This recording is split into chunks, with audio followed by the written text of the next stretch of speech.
Hello, hello, hello. Welcome to another episode of Manifest Actual Play. I am noticing that we seem to be having some connectivity issues. We had some dropped frames during the intro, but it looks like things are stable right now. So we're going to go ahead and trot on forward, and hopefully the stream will survive. If it looks like by the time we're done kind of chatting with y'all here, if we're dropping a ton of frames and it seems like the stream is a little unstable, we might restart it and like do like a little bit of a make sure OBS is up to date and stuff like that and come back live. But right now it looks like it's doing pretty well. So we're going to take that green light while we got it. Let's see. Dan, I'm going to go ahead and toss attention over to you for some of our first announcements for today. So every month, as you know, because you're a loyal viewer, obviously, we like to highlight a different charity to promote and sort of lend our platform to. This month, our charity is GLSEN. It's GLSEN. It is the leading national education organization that works to turn K-12 schools into safe and affirming environments for LGBTQ students so that they can learn and grow in an environment that is free from bullying and harassment. 8 out of 10 LGBTQ students are still harassed at school each year simply because of who they are. But GLSEN is working to change that through research and developing evidence-based solutions and providing resources for educators to use in their school communities. They're a great organization. They do good work. If you have the time or the money and you want to toss it their way, we would greatly appreciate it. And now I believe I'm throwing to Seth to talk about other things. I have other things to talk about. So as Dan said, you are a loyal viewer, which means that you know we're here every single Tuesday night at 8 Central. If you'd like to be alerted when we go live, you can smash that follow button, which is down somewhere over here. It's like this there, who knows? It's there somewhere. And if you got Amazon Prime, you get 1 complimentary subscription to our Twitch channel. All you got to do, hit the subscribe button, follow the instructions. They should probably be there, so that should be easy. All the money we get from subscriptions, bits, cheers, gifts, all that nice shit, and donations go straight back into the stream to improve the quality of viewing for all of you. That's right, you right there. You can also follow us on Facebook and Twitter, and I'm told that there is a hint somewhere for the Instagram. I think it's going to be dropping tonight at approximately 9:30, so watch out for that. I will tell you, there are 2 clues for the Instagram hidden in tonight's episode. One of them is at 9:30. That's all I'll say. Also, do be aware that some of that money does go into getting Addie more incredible wigs, so please support the show if you'd like to see the expansion of that feature of this program. But you can check that out at Manifest RPG and Manifest the RPG. It's one of those 2. I'm told, Roman, that the follow button is directly underneath your mic. Ooh. Oh, this right here? Yeah. Oh, this one? Yeah. Why don't you go ahead and smash it? And it's right there. Right there. Addie, do we have any other announcements? First of all, thanks guys for taking some of that off my plate. Look at how good they did. But we have it's not surprise, it's gratefulness. That's what that sounds like. Yeah, it's not totally. Surprise, it's abject shock. But we are evolving. We have some very cool announcements on the horizon, like maybe appearances and stuff like that. So we aren't this is a teaser for all of that. Yay. And also thank you for your very cool suggestions. I'm in love with some of the merch suggestions that you sent me. I'm working on the stickers right now. So they're going to be real cool. And they'll be available hopefully soon. And there's more to come. And I researched mug presses because maybe I'll make some mugs. I don't know. I like crafting. So that's what's coming up. You guys had some other great ideas that are a lot bigger in production than I am able to take on right now, but I'm looking forward to getting those done. Yeah, so that is it on the sort of like merch side of things. It's gonna be cool, and that's all I got. And back to Tommy to talk about stream stuff. Yeah. So, if in case any of you are newer viewers, you will notice that you are accumulating channel points as you view. We call them viewer grit.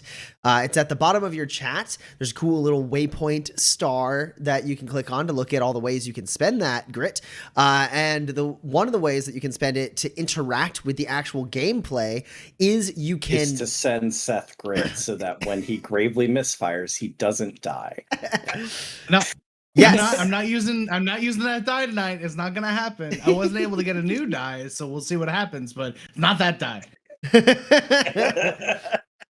Yeah, so you can gift grit to the people playing.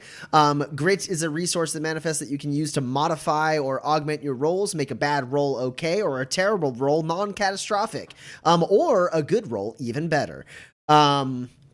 And you can see we all have right up here in the top left of our little squares here, you can see our grit count. And I have 8, Dex has 3, Eloise has 1, Porter has 1, and Gus has 3. You can spend your channel points to give grit to the players. The maximum that they can have is 12. You'll also notice you can spend channel points to give me, the GM, grit. I have no maximum, though I will say there is a limit to how much I'm feasibly able to do in a session. If you pile like 30 grit on me, it's going to be really hard for me to use it. And every time I spend grit, they get grit, so it's like buying grit for them at a discount. Right now... He doesn't need the... Porter needs the grit.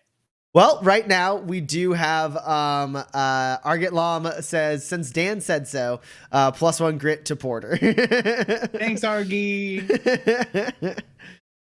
All right. So now Porter's at 2 grit. Oh, I have twice as many. So let me be clear. This time, Seth, when I say if you don't spend grit on this, you will be dying. You have to I'll believe listen. me. You're not wrong. You called it. I mean, you're not wrong. Yeah, let me be clear. The Porter needs grit, not Tommy, is not a temporary situation. This is an all the time thing. This is a hard and fast rule. Yeah. But it looks like the stream is relatively stable. Most of the drop frames, it seems like we're running at a normal FPS now, a normal speed. Still a couple dips, like right there was a little dip, but I think in general, we are good to proceed forward with this episode without having to restart the whole stream. So... before we get into the recap of what has happened thus far, we're going to look at some cool character art provided by Kate May, because these characters are really cool, and we should look at their cool art. So we'll be right back. Ooh.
All right. So let's see if I can remember this all correctly, because we did take last week off, and a lot of stuff. Well, not a lot of stuff happened last session.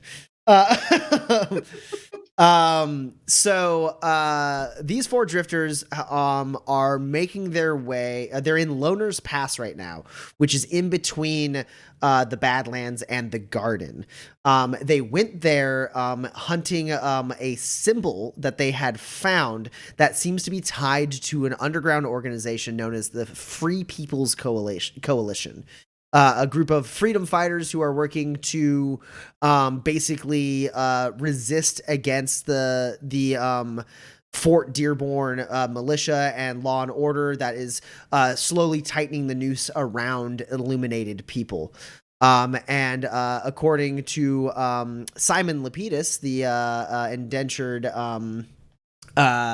indentured worker who these drifters talked to, the Free People's Coalition started out championing just illuminated people, but has kind of grown to champion anyone who feels the boot of Fort Dearborn on their throat.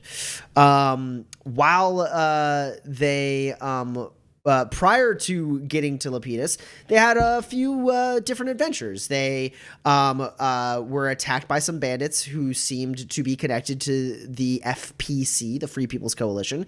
They also ran afoul of a militia troop, from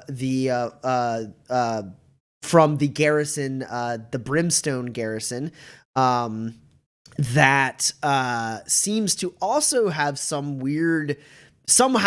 ties to the FPC, in the sense that they were hunting this man-turned-monster who had an FPC tattoo on the heel of his foot, Jack Taylor. These four drifters helped, they didn't want to help, but they helped the militia kill Jack Taylor, and then the militia spirited away Jack Taylor's body and disappeared back to Brimstone.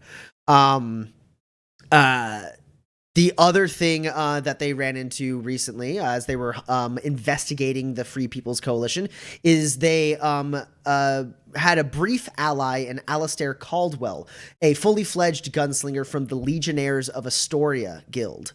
And he died while working alongside these drifters, and as he died, he entrusted them his guns and requested that they return these guns to the guild hall of the Legionnaires of Astoria. He gave them rough instructions to where they can find the guild hall. It is in the Heartwood Forest, built into the canyon of the Flagstone River, a very long river. So they have a bit of searching they're going to have to do in the Heartwood Forest to find this place. But right now they're kind of equidistant between all of their points of destination for the most part. They are right in the middle of Loner's Pass, a little bit of the west side of Loner's Pass. All signs for more information on the Free People's Coalition points to the settlement of Las Brasas, where they know the means to come into contact with the Free People's Coalition. And then also about an equal distance away, roughly, is the edge of the Heartwood Forest, and further within the Flagstone River. So they kind of have their pick on what they want to do. However, before they could really fully discuss it, as they were heading to a settlement to rest for the evening, they traveled through the night and they were attacked. They were attacked by extremely well-equipped people wearing tactical, ballistic masks, and they had treaded armored vehicles, and they seemed to be attempting to kidnap Eloise and Gus. They failed, and many of them retreated after several of them had died. But not before they did significant damage. I think eventually actually ending, stopping the vehicle, Gus's car, right? It's not running anymore? Or does it still have a few hit points left? No, that's true. It's busted. Okay, Yeah. so Gus's car got shot a bunch and eventually has come to a stop. And Porter's automaton horse and wagon came to a much more spectacular stop at the very beginning of the fight when the automaton horse was immediately busted while it was still moving, and the wagon crashed. Porter survived, and as did everyone else. Eloise and Gus were not kidnapped. We now return to these four drifters in the sorry, I just looked at the chat. Argent Lom said Las Brasas doesn't exist until the drifters start their adventure there in season 3. Yeah. That's accurate. So it is the middle of the night. You guys are about 2 to 3 hours. If you would get the vehicles up and running, for sure you're like 2 hours away from the settlement you were heading towards, which is a settlement called Lohnsburg. And it's the middle of the night. You have several hours till sunrise. You have a completely busted car, a wrecked automaton horse, a pretty beat up wagon, a pretty beat up porter. And I can't remember if anyone else is particularly injured at this moment in time. I think so. I think Dex and Gus. I mean, Gus is still suffering from a head wound he got a few days ago. Other than that, he's totally fine. Actually, I'm totally fine. Oh, you don't have any injuries? I mean, I have an injury in that a seatbelt seized up on me. And like that was rough. Yeah, so the recovery from that is like you have like your collar. I have a bruise. Yeah, you have a really bad like bruise and like a welt down the side, and like it kind of hurts a little bit when you move like your shoulder. Not enough to like hinder you. This is totally fine. But yeah, so you have all reconvened. I believe Gus and Eloise. That is not where we ended. Oh yeah, no. That's right. There was one other thing that happened. You all did reconvene momentarily as Gus and Eloise returned to the group on horseback. And then you realize there is one member of the militia, or not the militia. Sorry. You guys have been saying that in the chat all day. So one member of the enemy group, that lowercase m was, making their way, lowercase m militia, making their way, they got knocked off their horse and were still alive. Dex and Gus rode down on him. Dex jumped off the horse and dropped his hand by his gun and issued a challenge to make the man lay down arms and surrender. And the man instead reached for his gun, prompting Dex to kill him swiftly and suddenly before he had a chance to fully draw his pistol. And that is exactly where we ended the session. So Eloise and Porter are a little ways away, able to see into this moonlit clearing where Dex just shot down the militia, and Gus is, I believe, still on horseback, not too far away from where the body falls. And that is where we begin our session. I knew there was something I was forgetting. May I? It's may I begin us? It's whatever you guys do. Dexter Bailey, you dumb child. What in the heck was that? What do you think you're just doing? Gave him his options. No, you don't give him options. We give him his options. We get him, we ask him some questions, try to figure out who the heck just shot all of us, shot my car to blast all, got Porter's wagon, nearly killed Porter himself. Now we ain't got nothing on him. Right? Because our one chance, you got too prideful to let stand for 10 more minutes.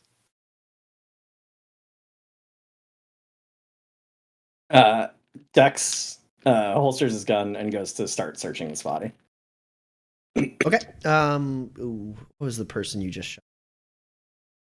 Oh, God, do you remember if he had a medium firearm as well?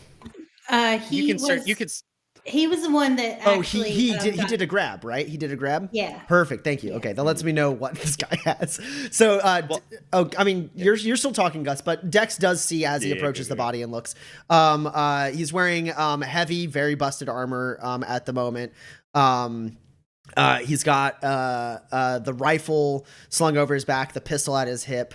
His armor is totally like broken and beaten up, but you remove the mask. He's a man in his mid-20s, it looks like. He's got pretty like rough hands. And you start like looking through him, and there's just some stuff you find as you do. Like you find like his ammo and some other supplies, which we'll get to in a minute. But Gus is continuing to talk while you do this. Dex, the world ain't better off because you shot that. Oh no. And then Gus froze. I've escaped scot-free. And then Dex shoots Gus? Oh no. The only way to cover up a murder is more murder. Go ahead, Gus. Go ahead. Here while I'm not here. I don't remember where I was. The world ain't no better for you having shot that guy. In fact, we're much worse off. You shot that man because you wanted to prove that you could. And I know I ain't no expert on it. But I know that ain't the actions of a gunslinger. Gus kicks his horse and he trots back to the group. Porter and Eloise, you heard the gunshot, you saw the guy go down. You might be able to hear some of Gus's voice kind of like going through the clearing. But I don't know how much of it you do pick up. Also, if you guys are like having any conversation with each other or doing anything, your kind of noise that you're making in your own personal area might drown out anything you might hear from Gus. Are the two of you, I guess, Eloise, you were finishing patching up Porter? Is that what I remember? Yeah, I was. Okay, cool. So yeah, you probably don't pick up much of Gus. You hear the gunshot, you look over, you finish patching up. You have a moment to talk before Gus starts riding back to you, though. Sure. Are you okay? I was about to ask you the same thing. I'm fine. Did you get hurt on the back of the horse? Are you all right?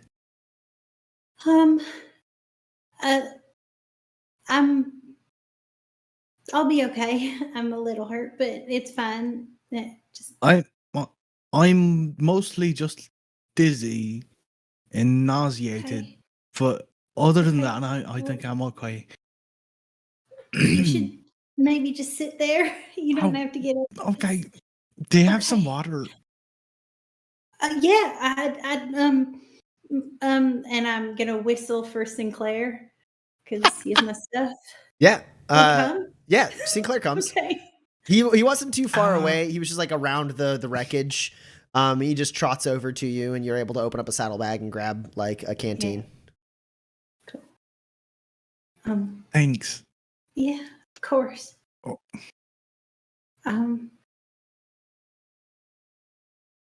You said you were sorry. I don't. What are you sorry for?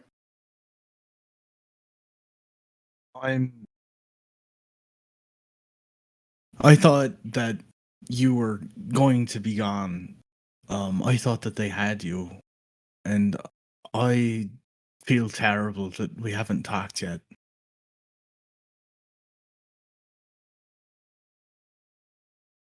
Well, they didn't get me, and you're not dead, and we can talk. Not yet. So Um, when you're ready, we talked about how not when you're we're fine. Bang. guess we're not. I think like I talking to jumped that and one. literally like I don't have my shield out, but I literally like go in front of Porter and like make sure he's like blocking. Can I tell that Yeah, can I tell that those are Dex's guns? I mean, you can see basically like you turn towards the Right. the air, you see the dead body fall. Guess we're not gonna ask him any questions then. I don't know that he was going to answer any. I suppose that's fair. Oh, and These yep, were- there goes. Yeah, Gus That's isn't too gonna happy be about that. mhm. It's gonna be a problem. I'm gonna. So do you want to, or should I? Or he's coming. He's coming. Look, I didn't really want to move. No, that makes Mm. sense. Yeah. Dex, you continue to search this body. You find a few things. So you find a light firearm, a medium firearms, a little bit of ammo for each. Not enough to make up an ammo cube, but you imagine amongst all of them, there's some cubes of ammo to be had. You are able to identify they were using armor-piercing rounds. You also know the mods of the firearms. They're not super tricked out, but they are excellent quality. Sure. You find a few spurs on this person. Again, I know your guys are going to end up looting everything, so I'll give you the full spur count in a bit. But there is something that there's two things that are of particular interest on this person. Yeah, I'm actually not really like, I am not super duper interested in anything that is not like illuminating on their origin, right? Yeah. Like they have nice guns and that's great, but unless they're like scope says like forged at Brimstone Garrison, right? Like No, there's two things that catch your eye of interest. Like the gun thing, that just happens instinctively, right? As you roll him over, you see his firearm and you just like know. that's good craftsmanship. And then as you're checking, you find the other things. You're like, I don't care. You find two things of interest on this particular body. One is you notice there's a patch built into the armor on his arm. That is a symbol that you haven't seen before. Probably not, I suppose. But it's basically a gray bar. And then a black circle with a black star in the center of it. And then the other thing you notice as you rummage through is you do find a somewhat crinkled and folded piece of paper that you can immediately identify as you're unfolding it. It is an LRC printout. And you open it up, and it is two pieces of paper, one with a rendering of Eloise's face and one with a rendering of Gus's face. Okay. I want to check one more thing. Sure. I checked this dude's boots. Okay. Because you know what people don't do when they're switching into their burglary clothes? Change their shoes. Sure. So I mean they are like combat boots, heavy duty. Are you looking for anything in particular with them? Anything that you The would only think thing I can think of is we spent like a literal week in close proximity with the Fort Dearborn militia while they camped and ate and like walked around. Like, do these look like those boots? Yeah, you are able to like harken back and think, you know, what like more or less what the variety of standard issue like footwear is for the militia in uniform. These are not those boots. The Fort Dearborn militia to you now has a very distinctive footprint, and this is not it. All right. Gus returns to Eloise and Porter. I think, sorry, real quick. Yeah. I think if there are other bodies in proximity, Dax is going and searching all of them before he comes back to the group. Yeah, I'll go ahead and finish that up. One, you find similar things as far as like small bits of things that come together to make effectively loot. But they all have a copy of this printout. These 2 pages from that were printed from an LRC, a rendering of Eloise's face and a rendering of Gus's face. One of them you see had written a couple notes on her printouts, and her printouts had somatic question mark next to Gus. and priority underlined twice under Eloise. Yeah, that's what I'm doing for the next however long. Cool. Yeah, Gus returns to Eloise and Porter. What are we doing? How can I help?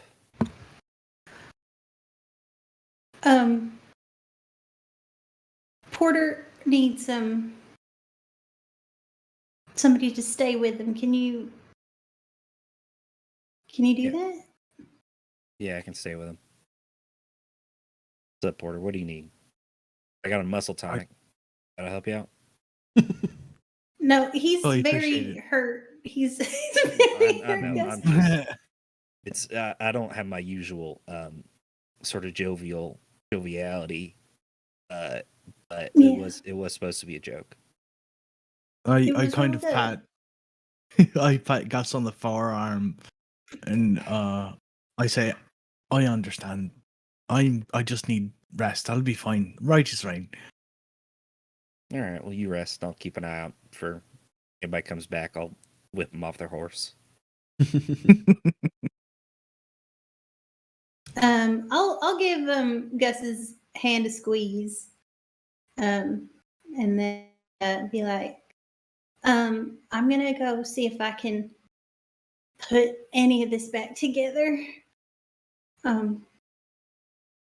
Will you? Depending on And I'll Candace's take off. I'll like detach my night vision goggles from my armor, and give them to Gus and be like, "Would you just?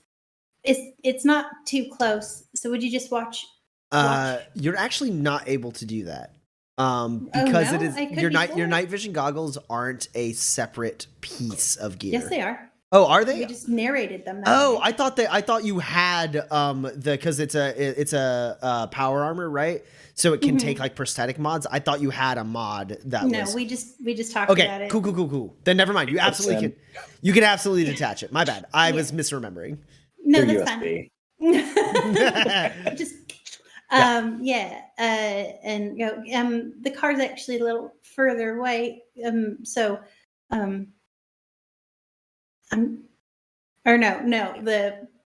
the wagon's a little further away. Yeah. So I'm gonna go just see if I can't get it going. So You're gonna just- go get the car? I'm gonna go. I mean, they're both kind of, I think, real broken. So I'm just gonna like real quick see if I can't get something going. So Yeah, here, you grab some scraps. I'll go over here and just sort of and Gus sort of walks over to the husk of his car. It just sort of like lifts, like I imagine the tires are no flat, so it's probably not as difficult. He just grabs a hunk of bumper and just starts pulling it to the clearing over into the moonlight. Yeah, so it's by Porter and we can all be in the same Yeah, place. it's not very far from Porter. sure. So yeah.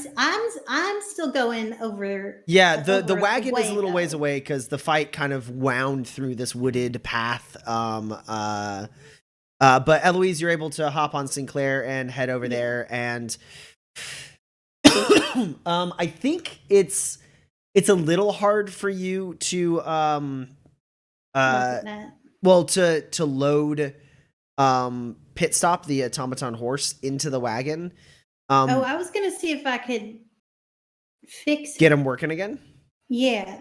Oh, sure. Do you have machinery cubes or? I have he's tier 3, I think. And I have currently 16 machinery cubes and 11 tech cubes. Okay. Yeah, it's just machinery think- cubes to repair. And if you need more, I don't think that I have I all could come back for 21 more of if I mine need on it. me. Yeah, They're probably They're in the probably in the wagon by pit stop. Oh, Yeah. sure. true. Yeah, Eloise, if you want to roll machinery, you can start repairing Pit Stop. Machinery at a -3. Da da da da.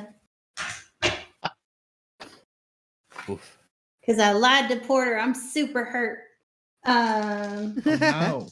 Don't lie to the doctor. It's not a good idea. Like I actually trust you in the state that you're in to do anything about it. Yeah, fair one enough. thing you know, Eloise, is it will take you like an hour or so to Yeah. even get pit stop functional at this moment. I figured as much. And Figured it you might be are a decent ways away and sort of kind of out of line of sight of the rest of your party. I know that too. Okay, cool. I just want to make sure you were deciding to spend that a long amount of time away from everyone else. This is an incredibly risky gambit that nobody has stopped me from doing. Okay, cool. Yeah. As long as you are informed of the risks you are taking. Because yeah, it will take you about like an hour and a half or so probably to do this first bit of repairs. Okay. Well, this is absolutely insane. So while we're hanging out, I'm making my endurance roll to get rid of this -1 for a wound bond. Yeah, go ahead and roll endure. Also, anyone who fired weaponry during that fight, I need you to roll a supply test against your ammo that you used to see if you've run out of ammo. What I think I Still got only bullets. used the medium firearm. So what's the supply Oh, sure. target for the medium hollow point firearm ammo? So the hollow point ammo is going to be a supply target of 10. 10, sure.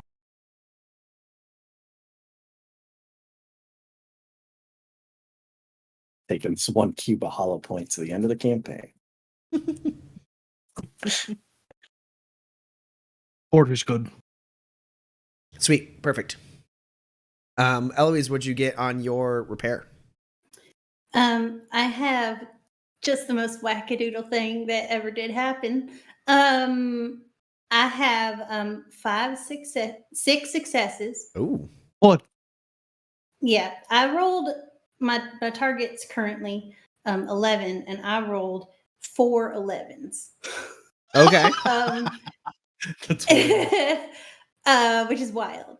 And then also, but on my initial roll, I did roll misfire. So you misfired and got 6 successes? That's Yeah. funny.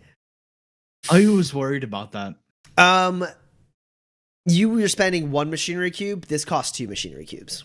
Oh, all right. That's basically nothing. As you end up realizing like a little bit late into the project that you had some, like you were putting the horse together incorrectly. Oh no, this is the back one. Yeah, you realized you were about to put the head on the butt and you were like, oh no, I need to reorient all of these legs. This is terrible. Like you had the torso oriented wrong. So you had to basically like break a bunch of it to put it back together, which means you need to use that extra machinery cube. Right. But so it automatically heals 3 unless you have a talent that does otherwise. And then assuming you don't have that, which I don't think you do. I've quick fix, but I don't have the other Yeah. mechanic talents. So it's 3 and then you got 6, you said? So that's Yes. 9 hit points and armor restored to Pit Stop, up to his maximum armor and hit points. Excellent. I'm sorry, that's 9 total or on top of the 3 that she did? 9 total, because she got 3 for 9 automatically. She gets 3, and then she rolled 6 successes, so she made that stuff go a lot further. Does Pit Stop do like a kind of grateful like bzz, bzz thing when he turns on?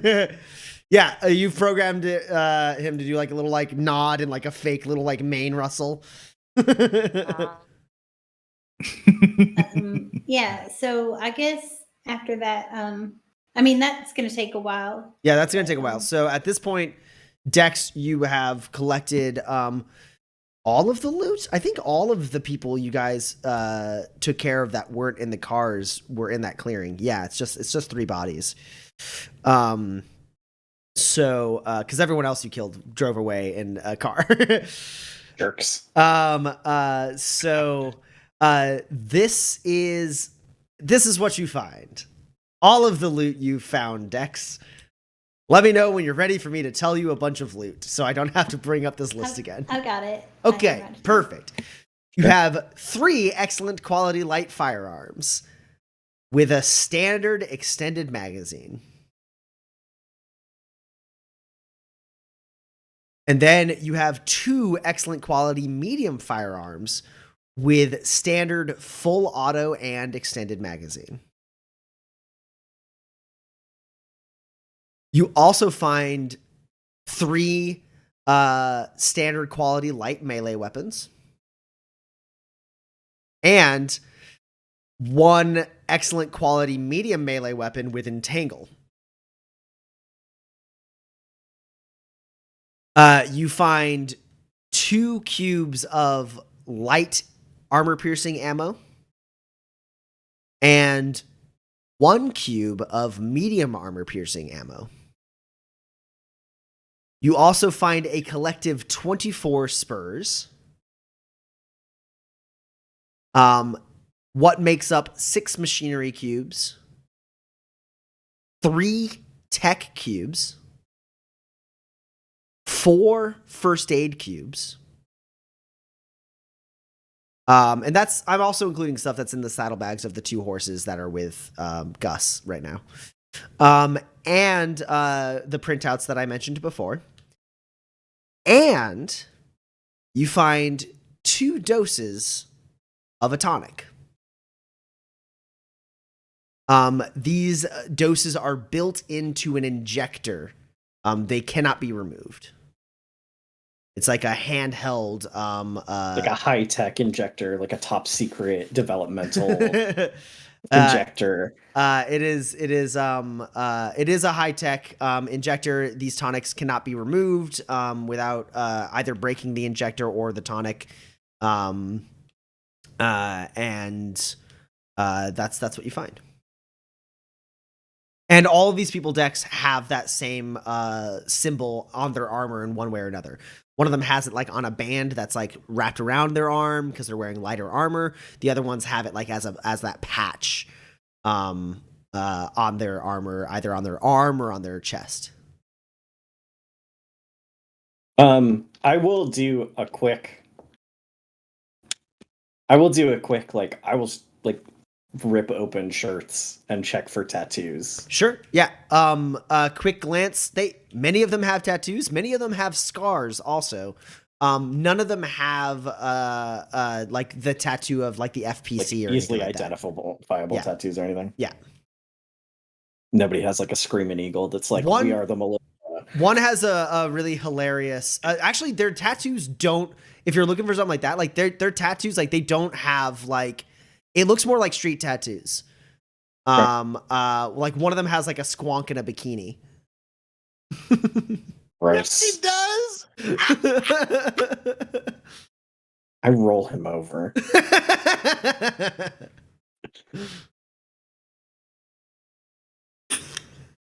There is so much wrong with that phrase. I can't. We're just gonna move on out of the scene. Words you said. We don't talk anymore. We don't talk until tomorrow when we reach the town. We're done. Yeah. Next scene, please. Thank you. Thank you, Seth. Yeah, so that's pretty much what you're able to collect and find, Dex, as you return to where Gus and Porter are. Gus and Porter, were you getting into anything in particular? I know, Gus, you were moving the car. Porter, you were resting. I just wanted to make sure I didn't blow over you guys in the 20 or so minutes it takes for Dex to like thoroughly kind of like check the bodies and then rejoin you. I'm gingerly with the hope of not breaking them, because I've learned my lesson. Using these night vision goggles to keep watch. Cool. Yeah. Okay, cool. So Dex returns. Eloise is still quite a ways away. Working.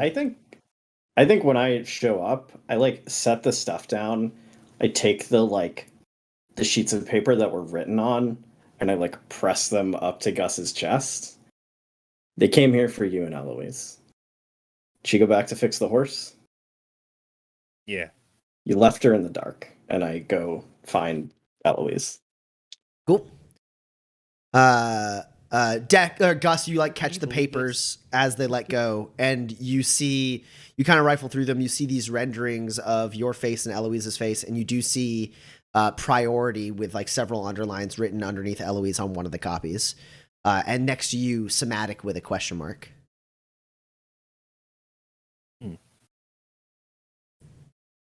Hear that, Porter? Kid's trying to high road me. I know. Well, that's kind of the duty of a gunslinger, isn't it? To high road anybody they come across. At least in my experience. He thinks he's doing the right thing. You know what the dang problem is, Porter? Generally, he is. Like, I don't know. I look at the gunslinger teachings, and honestly, like, there's a lot of righteousness. There's a lot of logic. There's a lot of instinct. It all goes in there, and it's a path that's a little different than mine.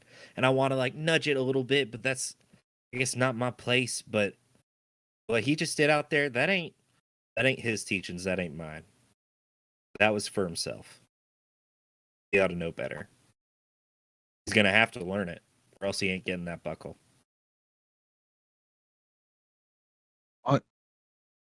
I get it, but I don't know. I was far away. I didn't get everything that you saw clearly, but Gus, I think, wasn't he going for his gun? Doesn't that count for anything? Like Dex and I were out there against this one guy in a pistol. You think our lives were in danger? I don't know. I can answer that one for you. No. Also, why spend all that time learning if you can't shoot a gun out of someone's hand? I mean, come on. They get trained to make a good shot. Why not shoot a gun out of someone's hand from 10 feet? I know. I'm sure he could do it. I'm sure. Yeah. Yeah, I'm sure he could. I think he made a choice out there. He may try to tell you it was instinct or fear for his life or something. He made a choice, what he did. He knows it. Deep down, he does. Gus, I think when somebody like Dex picks up the gun and decides that it's his tool for balancing the world, for ridding the world of evil. I mean, look, I'm not the most religious of people by any means, but in the Faith of the Fisher, if you see evil, it's your duty to rid the world of it. The world can be polluted by evil, by agents of the scurf, and having that there, you know, like I said, I don't know about a giant fish in the sky that eats us when we die or that sort of thing, but I understand that if you choose the path of ridding the world of evil, it's going to be very hard to convince somebody that your way is better than theirs. Yeah, you just got to pick your head up and look up from the past sometimes, right? A very poor craftsman had his one tool in his toolbox. When you got yourself a hammer, everything starts looking like a nail. And them, they learned to love their hammer. I can't argue with you. I understand what you're saying, but the thing is, I also understand the way that Dex deals with things. It's all he knows. He picked up that gun for a reason. He's just got to do better. He knows, he has to know what he did out there was the wrong thing. But I mean, were you expecting us to ask questions to that guy? That was my plan. I thought he fell off the horse. He was our one link to that. I agree with that. Right.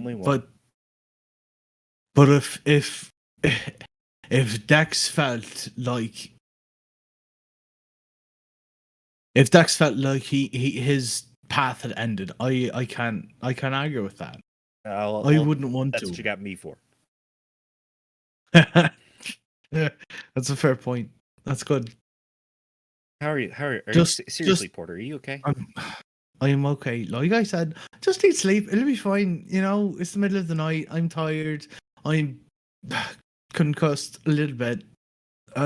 In there. Stop making me laugh. It hurts. It hurts so badly. You get some sleep before I get up on stage and I start doing my what is it? A type 4. So close. Seth, do me a favor. Try refreshing your camera. Your video's a little choppy. And we'll cut to Dex and Eloise. As perfect. It's good. Eloise, you are working on the horse. You are just about to realize you're like just now realizing that you had rushed it a bit and you need to break it down and re-put it back together. And as you do that, you do hear footsteps approaching in the dark. Oh no. I guess I will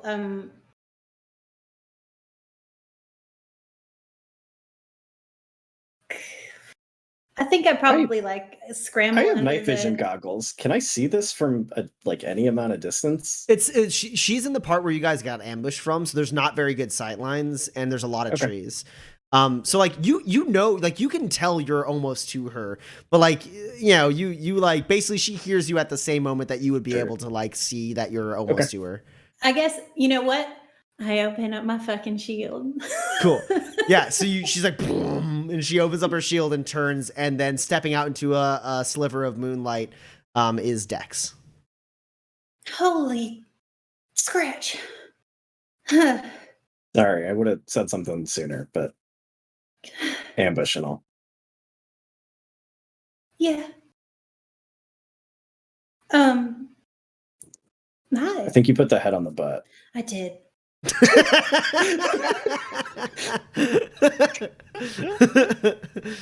Yeah, no, I did. I was in a real hurry, and I don't know. It's usually attached to the wagon, so it was and then I just, I could have even looked at Sinclair, and they look the same, sort of, except for Sinclair is much more handsome. And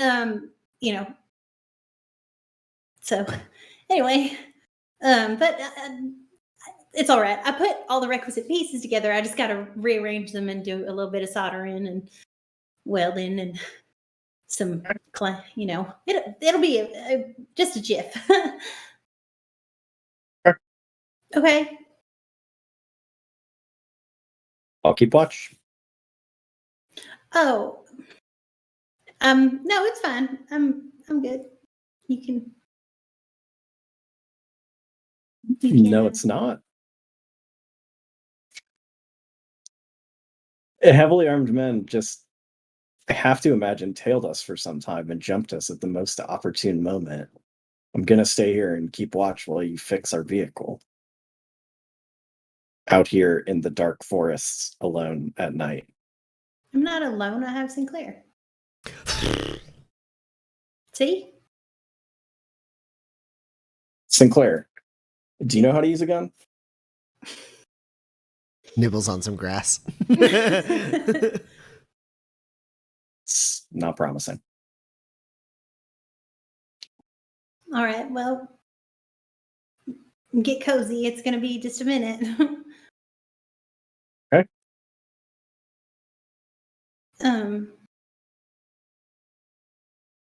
I do start working again. And then just like sort of like, so how are you?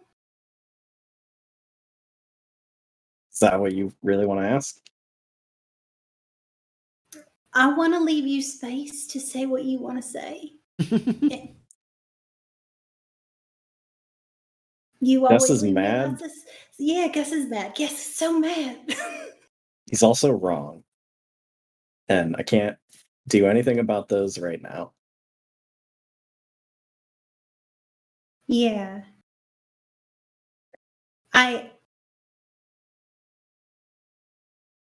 Yeah.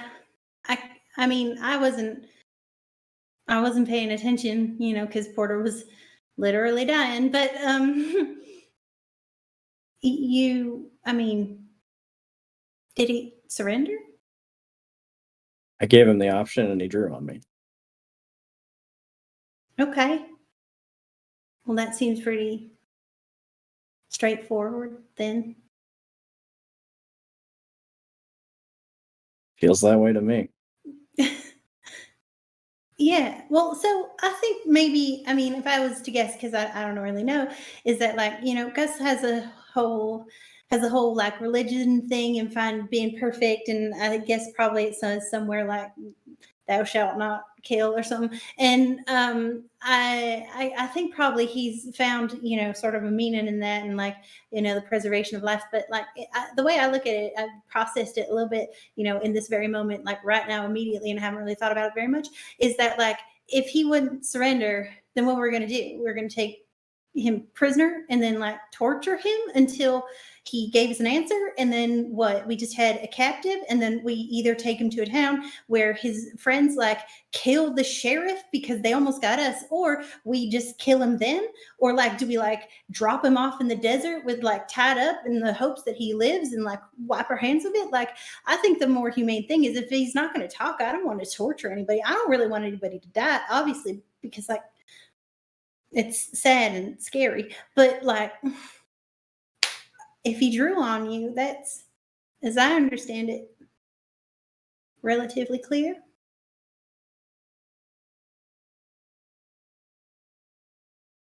I hit the nail on the head. I mean, if he was logical, right? But if he was a coward and then just like real hopped up on drugs or something, then like maybe not. But like, there's no way to tell that. Well, I guess probably there is like some sort of like drug test somewhere that Porter could do or something. But like, I just think that like probably what happens is like they're not going to get all high and stuff. Give you some advice, Eloise. If you are ever in a situation where you are in a showdown and you are staring down someone else with a gun about to draw on you, you shoot to kill. Because if you miss and they don't, you will die.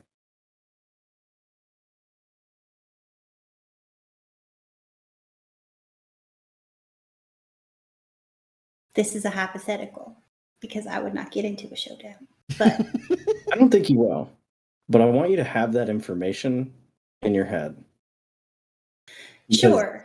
Anyone who tells you that there are ways out of that is gambling their life on it. Sure. When there's other people around you, you're gambling their lives too. Would you lend me a gun? Right now? No. In the hypothetical situation where I'm in the showdown and you're not in the showdown because like they've like captured you and I'm like and then like I'm like, yeah, I'm gonna showdown with you, challenge, and you lunk head, and then good. yeah, use that one for and sure. and then like they're like, I accept your duel, and then like there's like a whole tumbleweed and like maybe like a little tiny baby like accidental hand is like yip, yip, yip, yip, and like runs away, and then like we draw. I wouldn't have a gun, so could I borrow yours? If the unlikely things that all have to happen in a row for that to happen occur, I will make sure you have a gun. Okay. I feel better about that. I assumed that whole thing was while like doing complex mechanical. Yeah, she was absolutely putting that together. So I think about an hour passes. Eloise gets pit stop up and running.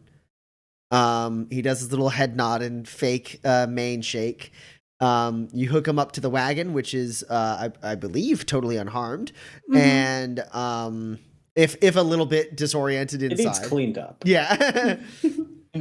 And then Eloise and Dex return with Sinclair and the wagon to where Gus and Porter are more or less resting. I guess my one question is, Gus and Porter, Gus, you get the car. You guys are kind of resting. Porter's taking time. There are 3 bodies a little ways away in the clearing. Do you guys do anything with those, or you kind of leave them having, knowing, like, you're able to, like, open up and look at the loot that Dex has gotten and stuff like that and see all that, like, and you know that the bodies out there don't really have anything. I'm just curious. Gus just sitting. Okay, cool. He's feeling tired. He's feeling old. Cool. So a little bit of a quiet time between Porter and Gus. Porter, you're able to like nod off for like 20 minutes before you like move in a way that wakes you up with a sharp pain. And Eloise and Dex return, and all four of you are back together with a functional pit stop. Is that a breather for Porter? Oh, absolutely. Yeah. All of you can benefit from a breather. No. Even me?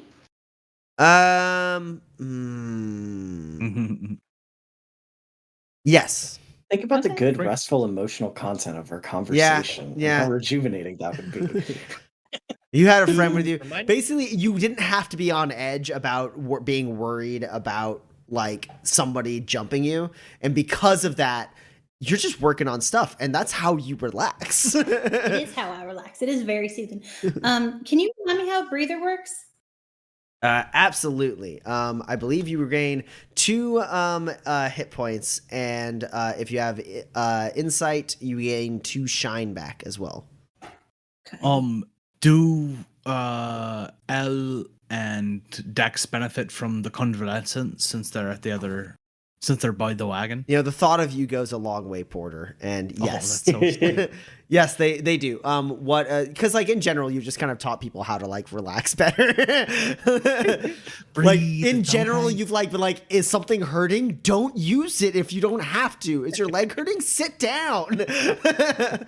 Right, so that's 2 additional hit points on top of that. Okay, not 2 additional shine, but 2 additional hit points. So that's 4 hit points and 2 shine if you have shine. Neat. Cool. Um, Yeah, so Dex and Eloise return. Everyone has had a breather. You're all back together. I would like to. I guess I'll go over to Porter and just make sure that he doesn't want to get in the like in his bed or whatever in the wagon or nothing. I could sleep up there. You might need Gus to carry me though, because I'm Oh no, very I was sore. mostly just letting you know that the wagon is here, and yeah, no, that's Oh, yeah, is pit stop all right? yeah. He's still a little bit on the wibbly wobbly side, but he'll Good. I was afraid we'd I have to can use him patch for him up a parts. little bit more later and just Oh. no, I put him right back I'll- together exactly You'll the be way he fine. was meant to the very first time. That you're so sweet. Thank you. You're just the best. Yeah. Could I could use some sleep. Can you take me to the back of the thing? Yeah, I got you, Porter. All right. Bless you. Okay. I will then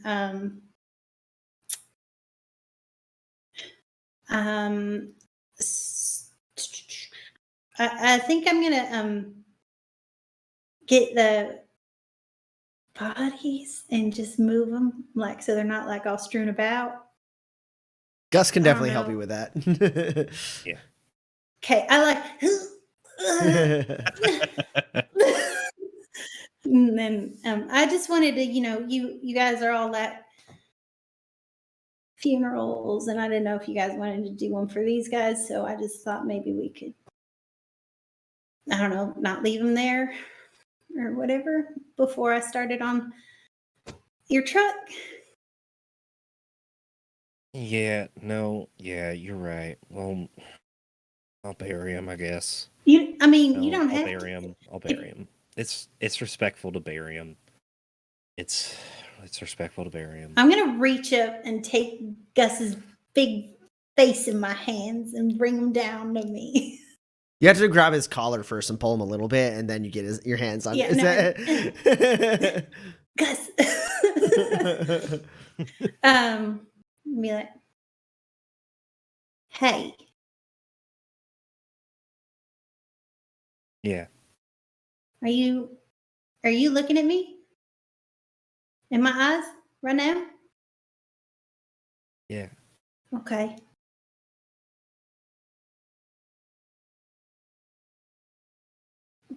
Why are you in your head?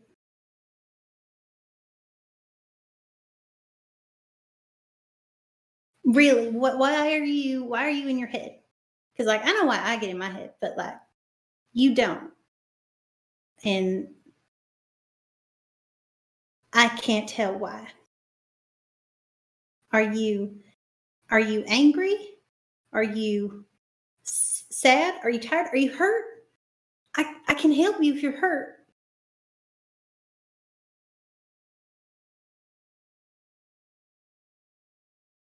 Well,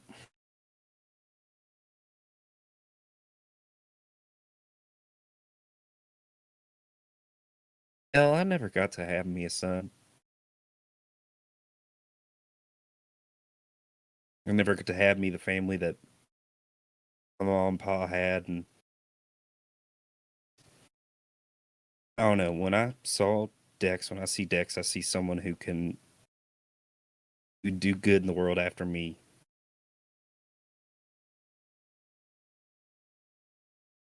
And that's I don't know if that's fair to him. He didn't ask for me to feel that or think that, but I want him to do good, and I saw him do something tonight I wouldn't call good. Not just good, I wouldn't call smart. Some I would think he's better than or smarter than. I don't know. So I want him to be good. maybe you just need to like live maybe in this whole feel for a minute, but I'm I don't have a best like I'm not very good with the whole my family is a thing and or was a thing and my parents are anyway. What I do know or what I've heard is that like I think people are going to be themselves and you can only do so much. And I think that, like even people who want to change like me, you can't always do it. So I think maybe you can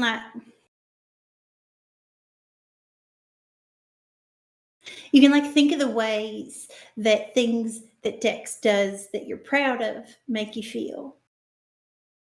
If you want to feel that way. Instead of beating yourself up over a thing that you can't change.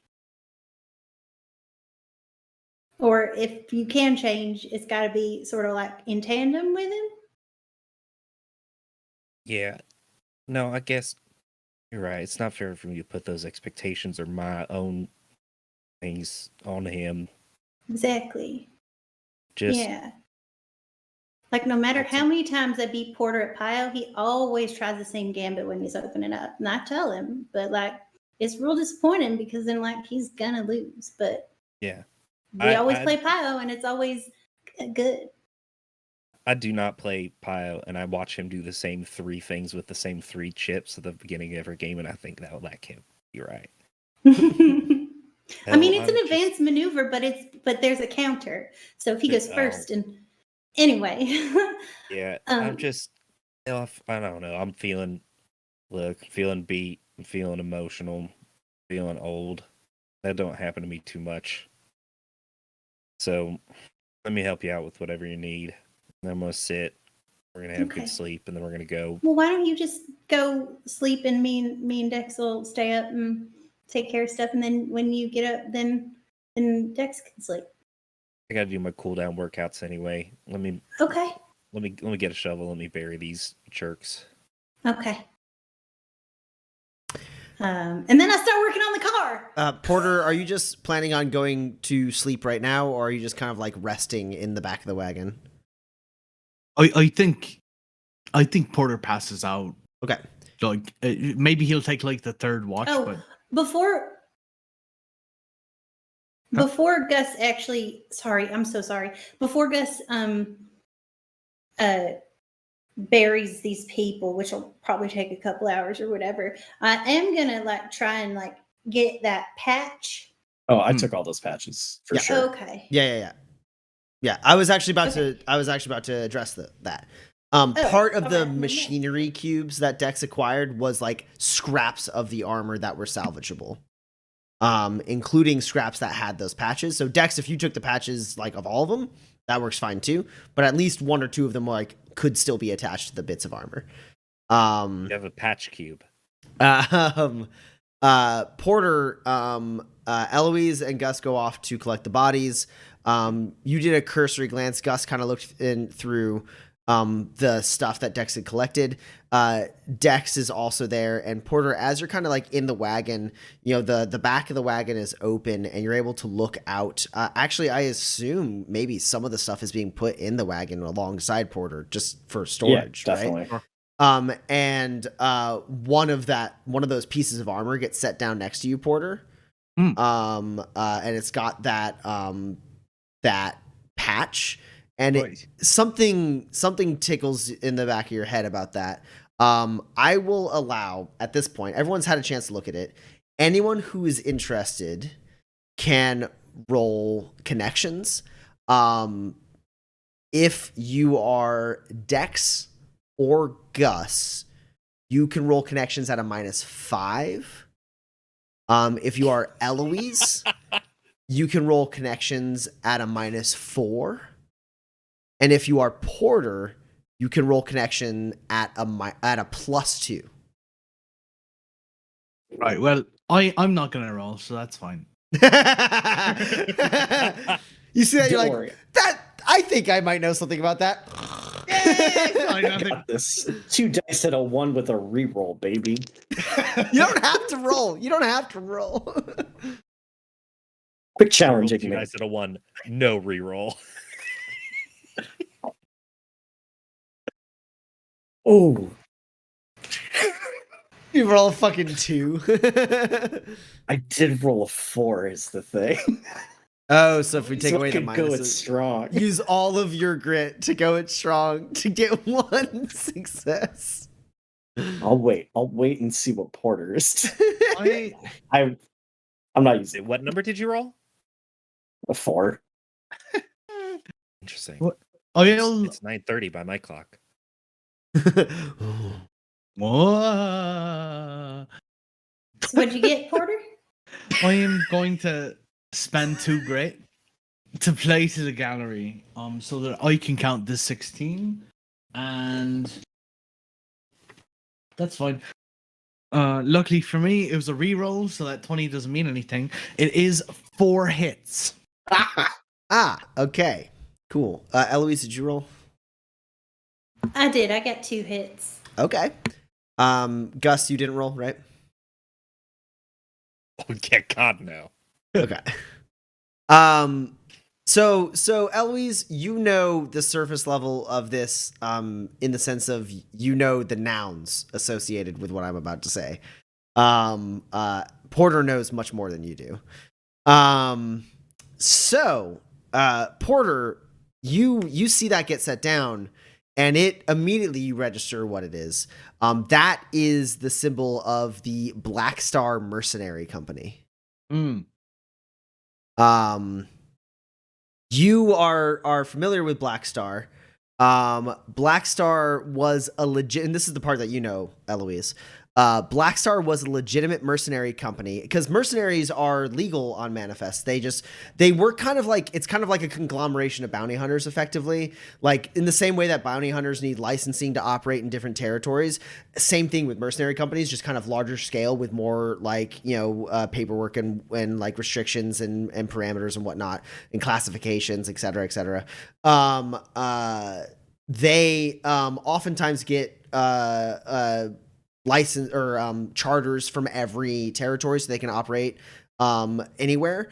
And then also, like for the most part, they kind of serve as like private security, private like militarized security, so that Private contractors. Yeah, they're private military contractors, basically, is like what they are. And like a lot of times it's like, oh, we've started a mine, but we need some like security. Let's hire these mercenaries. Or, oh, we're transporting some stuff. We don't want to use the Nomad Pack. Let's hire these mercenaries to help us with that. And like if a town is in trouble, but they can't really get the militia, if they can put the money together, they might be able to pay for some mercenaries to help them out, right? Like that kind of thing.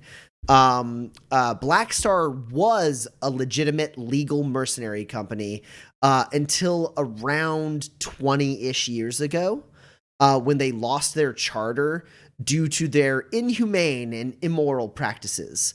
They kind of subscribed to an ends justify the means philosophy when completing their contracts, and racked up a lot of collateral damage and broke a lot of minor laws that got them levied with fine after fine until eventually it started with Alanastead and then kind of became universal planet wide. Like they just like a judge was like, no, we're revoking your charter. You're done. And then basically every territory immediately followed suit and they became non-existent. That's what you know, Eloise. What you know, Porter, on top of all of that, is that didn't stop Black Star. They just became an illegal mercenary company because there's a lot of people who need extra guns who aren't doing lawful things. And so there's a pretty big market for illegal mercenary companies. And a lot of that is sort of facilitated by the family. Now, the family themselves, for their own investments and their own things, you know that they usually have their own muscle, their own supply. Like they protect their own.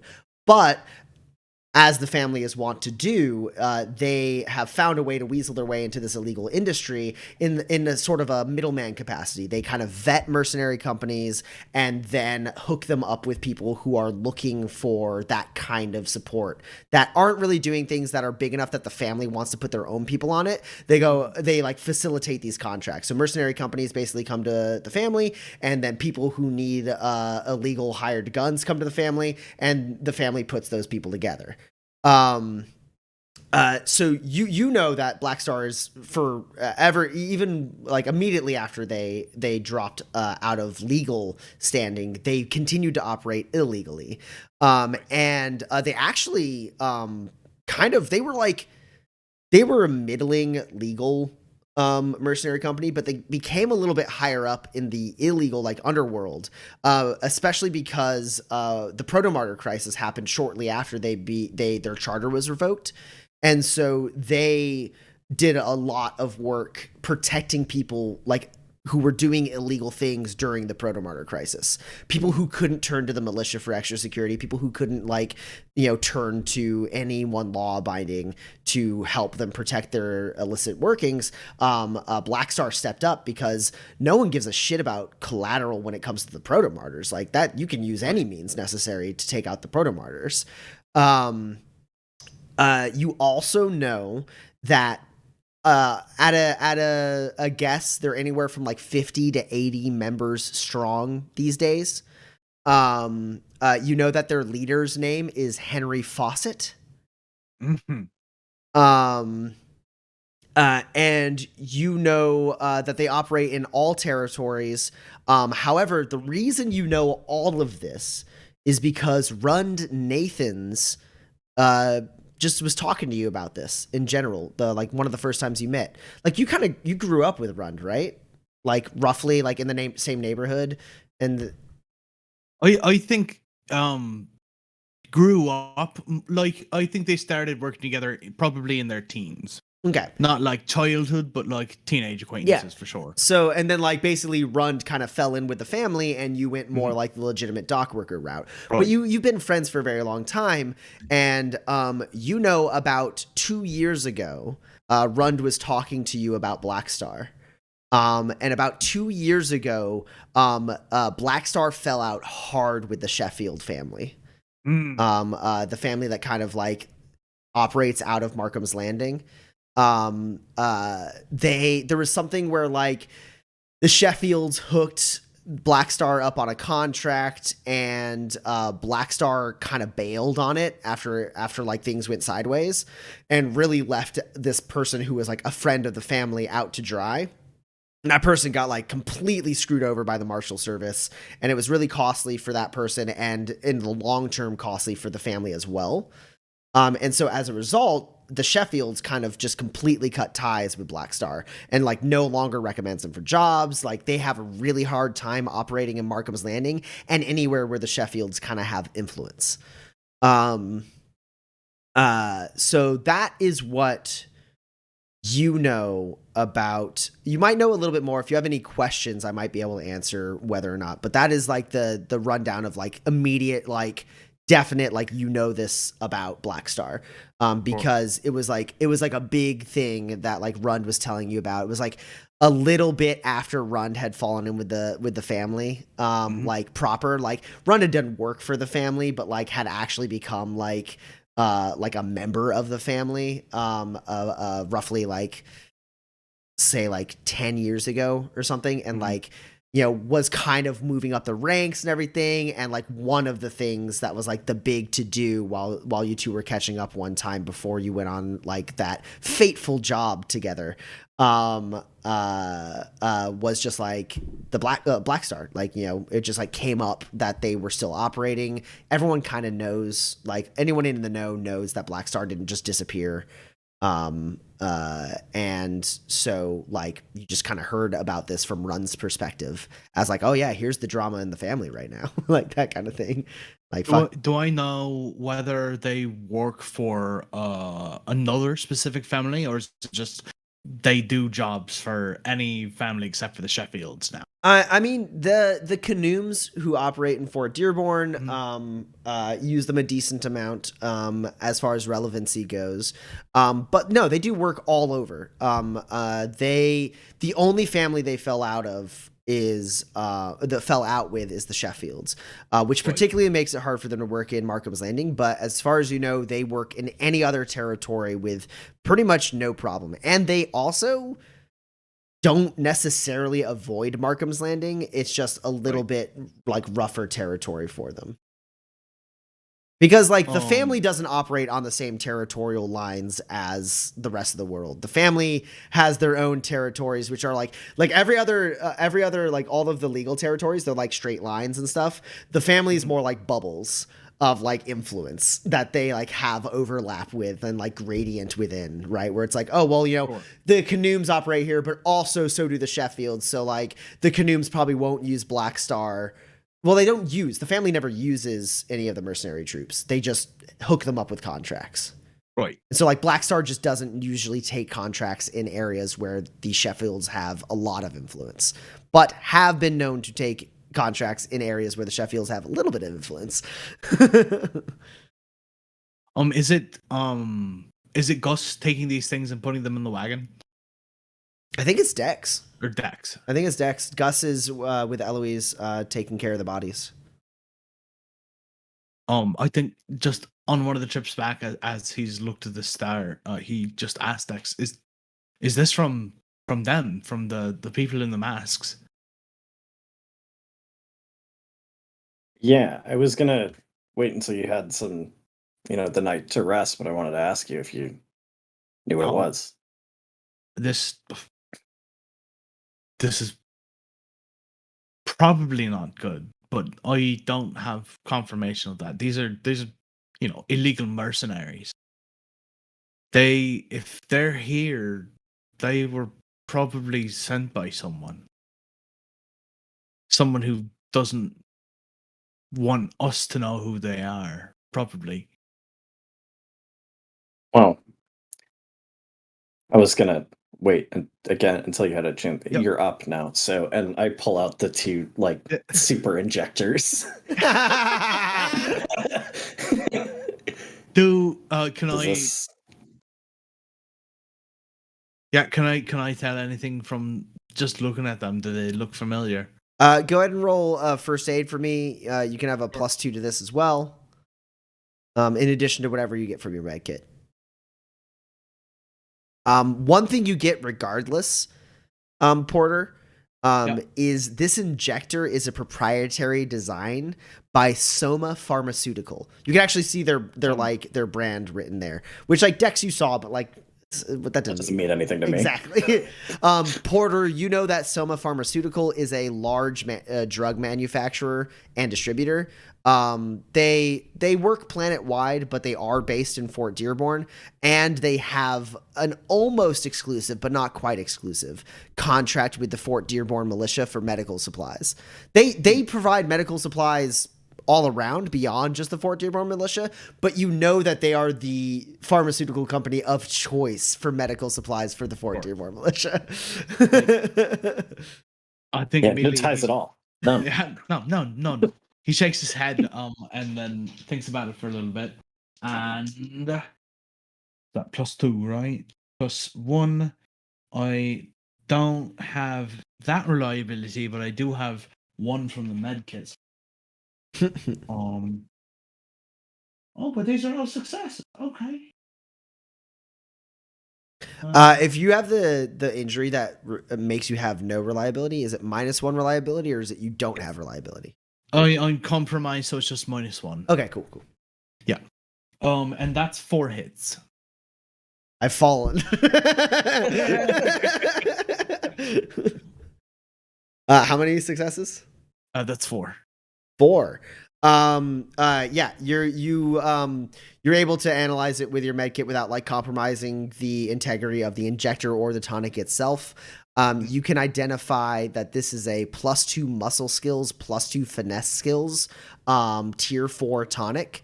Excellent quality, so it only has a few side effects, which you are able to, with 4 successes, identify as you will have after it wears off, you will lose 2 in both your durability and tenacity skills, as well as you will suffer from migraines for a while. Those are the side effects.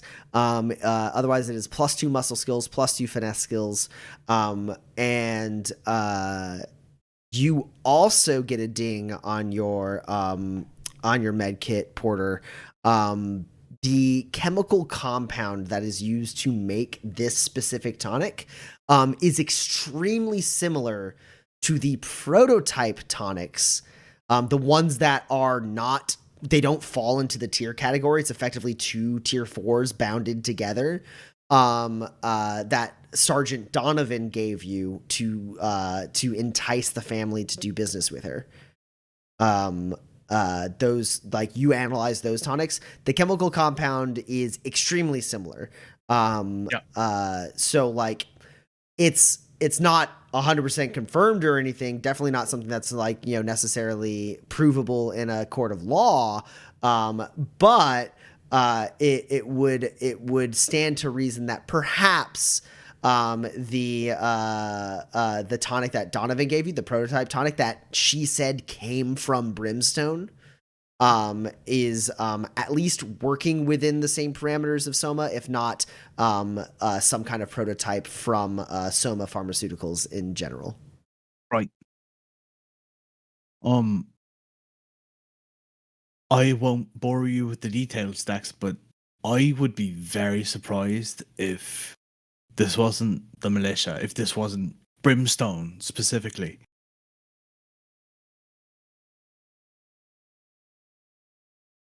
That was kind of what I thought after.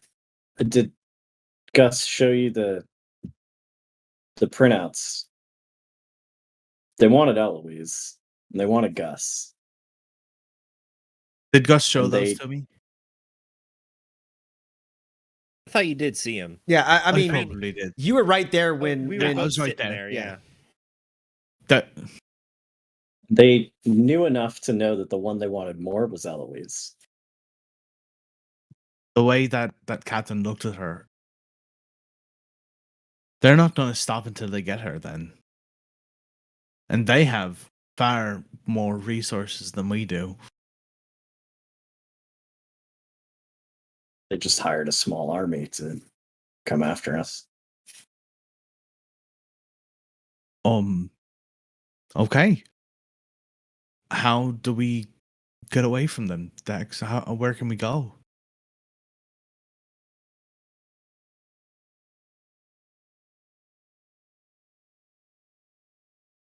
I don't. We could hide at the peak, but I don't know that that solves anything. And it leaves us with the same problem of how do we go anywhere. I don't really know right now if it's safe for us to stay in the Fort Dearborn territory right this second.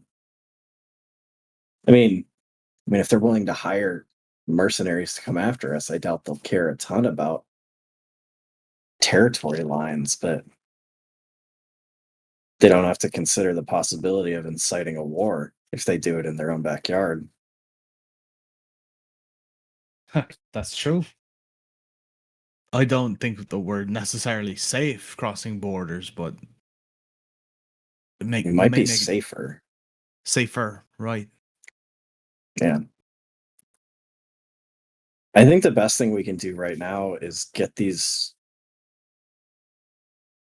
back on the road. Mhm. Is Lohnsburg the town we were heading to? Is that in Glenspire territory or is that Fort Dearborn? Lohnsburg you are in Fort Dearborn territory. The border between Fort Dearborn and Glenspire is, I think, like another day of travel.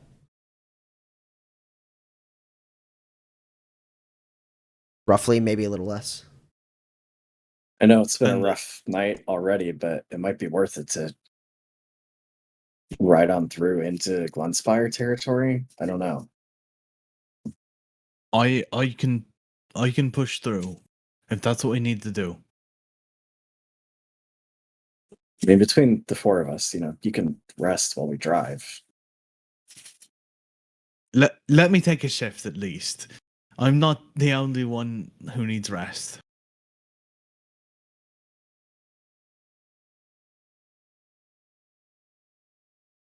If you insist. I think Eloise is working on the car. I don't know what Gus is doing. We should talk about this, but I think we should get moving soon, as soon as we can. So, can I drive pit stop over so that like Porter could just like lean out of his wagon and talk from bed? I'll say at this point, Eloise and Gus have finished burying the bodies, or Gus at least has finished burying the bodies, and Eloise is well into work on fixing the car. Should I roll that? Assuming that that is the next thing you're doing, Eloise, and yes, you should roll it. Okay. But at the very least, it's going to take you about an hour and a half just to do it. It's tier 4, so I think it's 2 hours minimum. Oh, is a car tier 4? Yeah. The truck is tier 4. It's not a truck. It's a It's car. not a truck? It's a It's car. been You a car just the whole flavored time. it as a truck? Nope. This whole It's time? never. flavored No, as a you truck. just It's you always are. been a I've car. heard You're just people straight up use the term misremembering. truck. You're just straight up it's been a car. People have so said truck.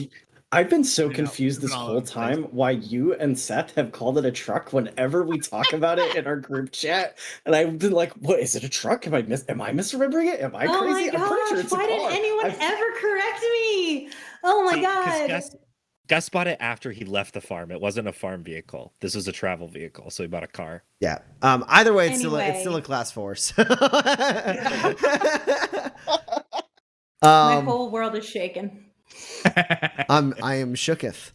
I will say, yeah, it's gonna take you a few hours just to get the card up and running.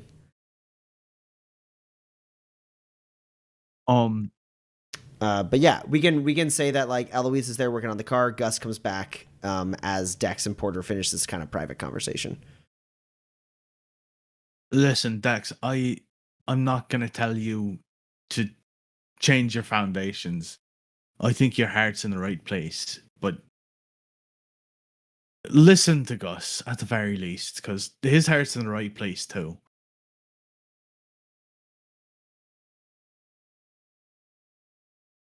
I always listen, Porter.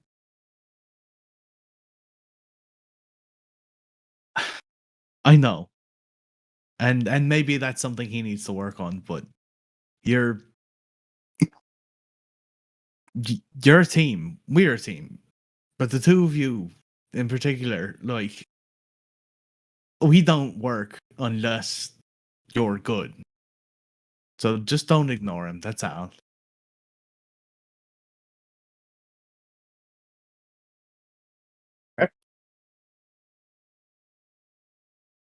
Gus returns covered in mud as he returns the shovel to the wagon.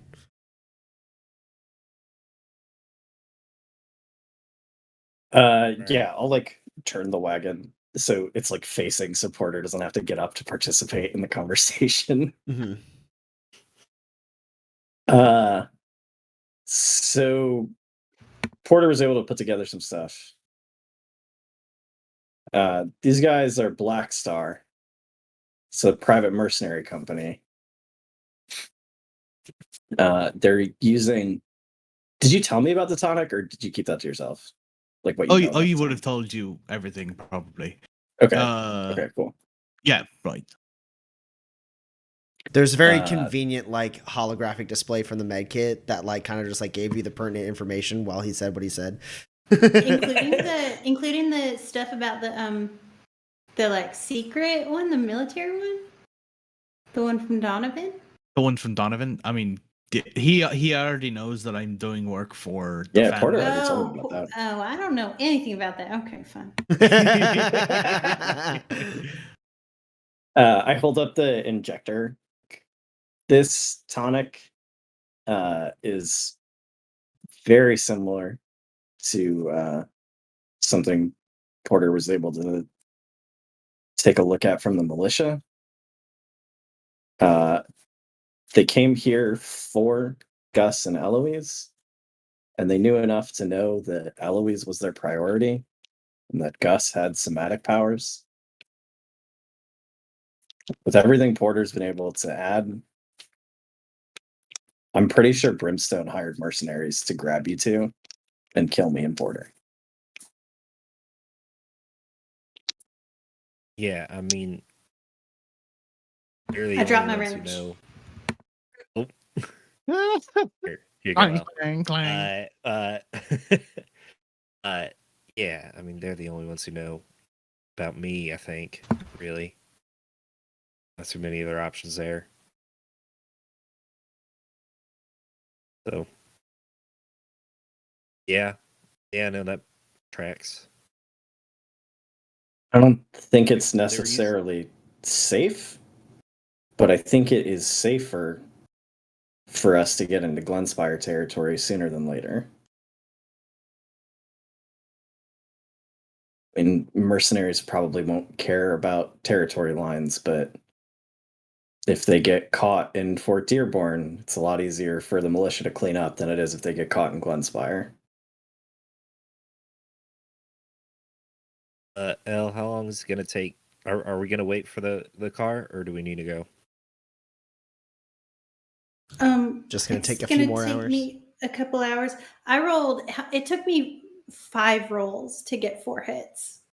I mean, you don't need 4 like the first roll Oh, okay, automatically Okay. heals 3 hit points.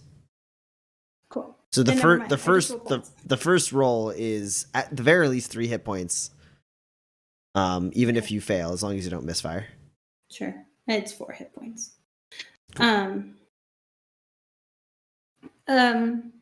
I mean, it'll run, but they won't. Neither of these will stand up to a fight. But to what end?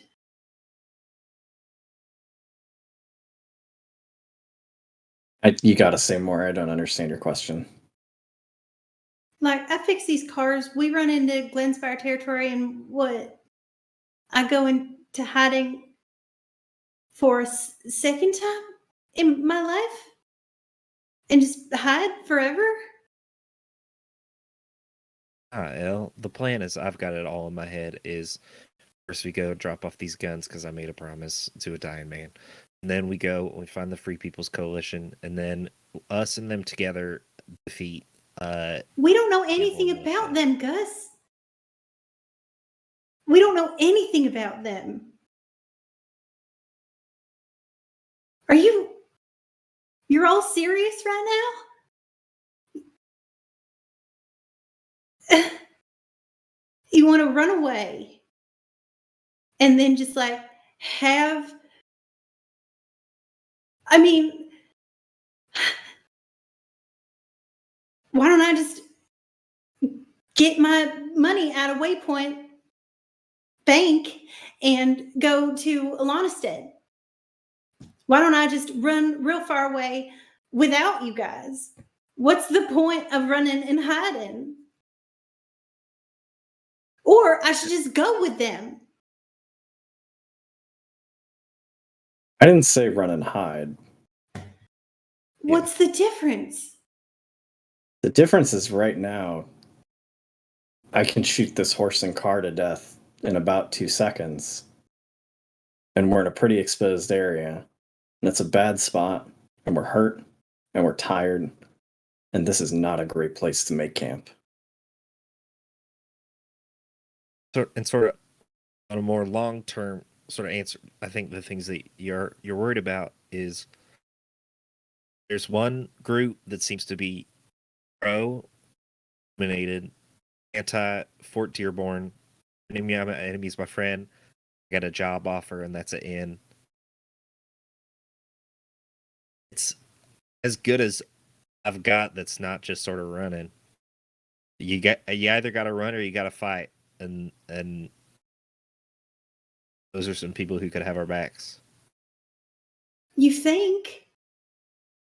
Yeah, I do. All we know is that there was a tattoo on the foot of somebody that the militia had us kill. And the butt of a gun or crossbow. What does that even mean? And some like literature or that indentured servant guy who is a crook through and through, and that's the people who he hangs out with. We don't know anything about those people, Gus, except for they said, "Hey, come here. You're special."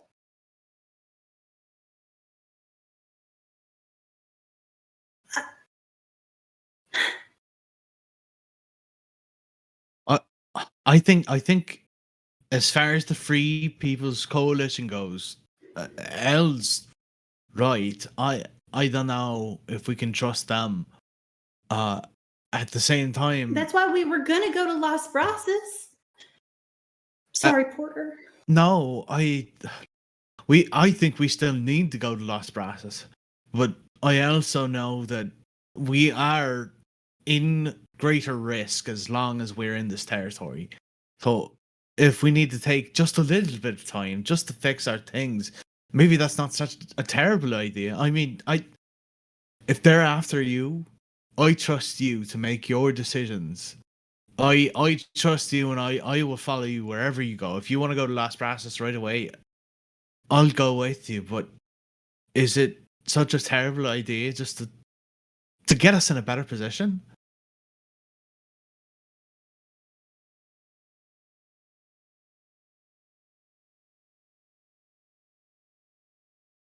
I don't. I.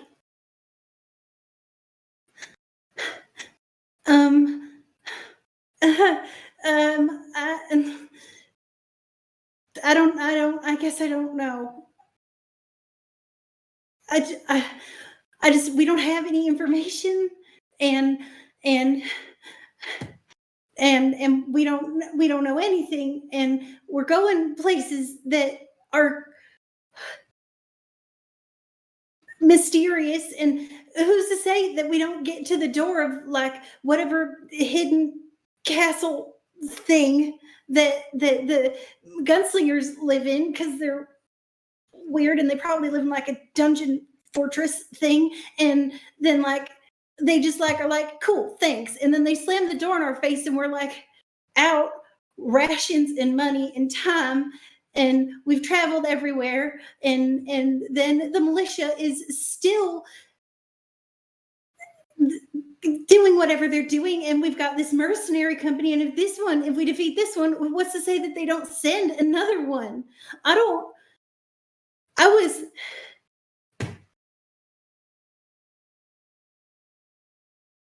I don't.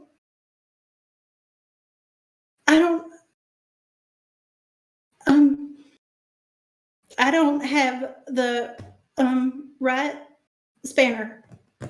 I I'm gonna go look at my my OmniTools acting up. I'm gonna fix it and then I'll be back. I can't. This is whatever you guys want. I can't. I I don't want to. Gus walks over to L and like the hands on face thing seems like a little threatening. So he goes hands on shoulders. He's like, L, I don't want either of us to have to run from this. We're doing the best we can with what we got. Maybe we get to Lost Process and it's a good thing. Maybe we get to Lost Process and it's a bad thing. When the four of us are together, feel safe. Come on, we just got jumped in the middle of the night by a mercenary company. We're all, well, I was going to say fine. We're all alive. We're all kicking. Do you remember together, what happened, Gus? Yeah, it was 20 minutes ago. I was right there. Yeah. They came over. They picked me up off of my horse and rode away. And then and it was only by virtue that they grabbed you too that even I even got away.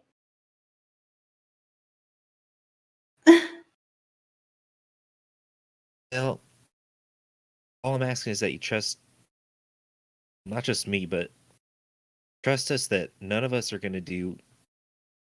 We're going to do absolutely everything we can in our power to make sure that the rest of us are safe. Right?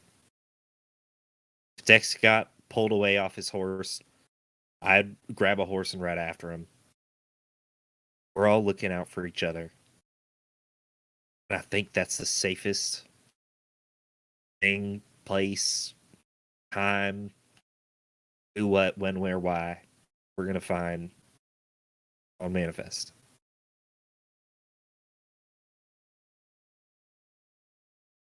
I want you there. Because we need you. I'm happy to pick up the pieces. Yeah, you pick up the pieces and you put them back on my car and then it drives. I couldn't do that. Well, once We I can get my strand it out here OmniTool in the fixed, desert. maybe. Yeah, no. Oh, no, you did it just, break? You guys just decide, and I'm just gonna. I can't because I don't think that I can think about it clearly. I guess because if the danger is the same everywhere, then what's the difference in where we go?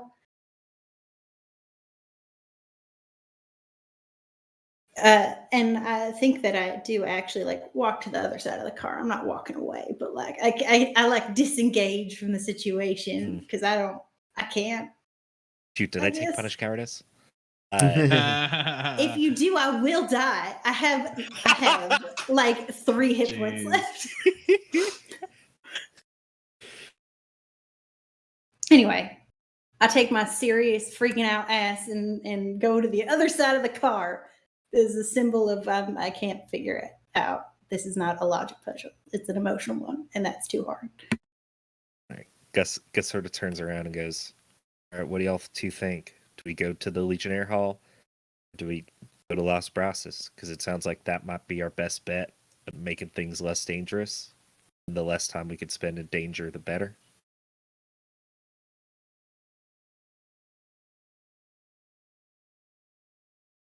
Better way to get around. Your car's nice, Gus. But it's bad for getting out of the way of bullets. And I look over at Porter. I can't imagine the automaton horse strapped to a wagon is better. No, I gotta be honest. No, I don't think so. I gotta be honest with you. I had some trouble with my seatbelt. That one. Same. Did you get that one too? Oh, I don't know. L, your seatbelts are fine. But yeah, no, I got you. What if? Is there like?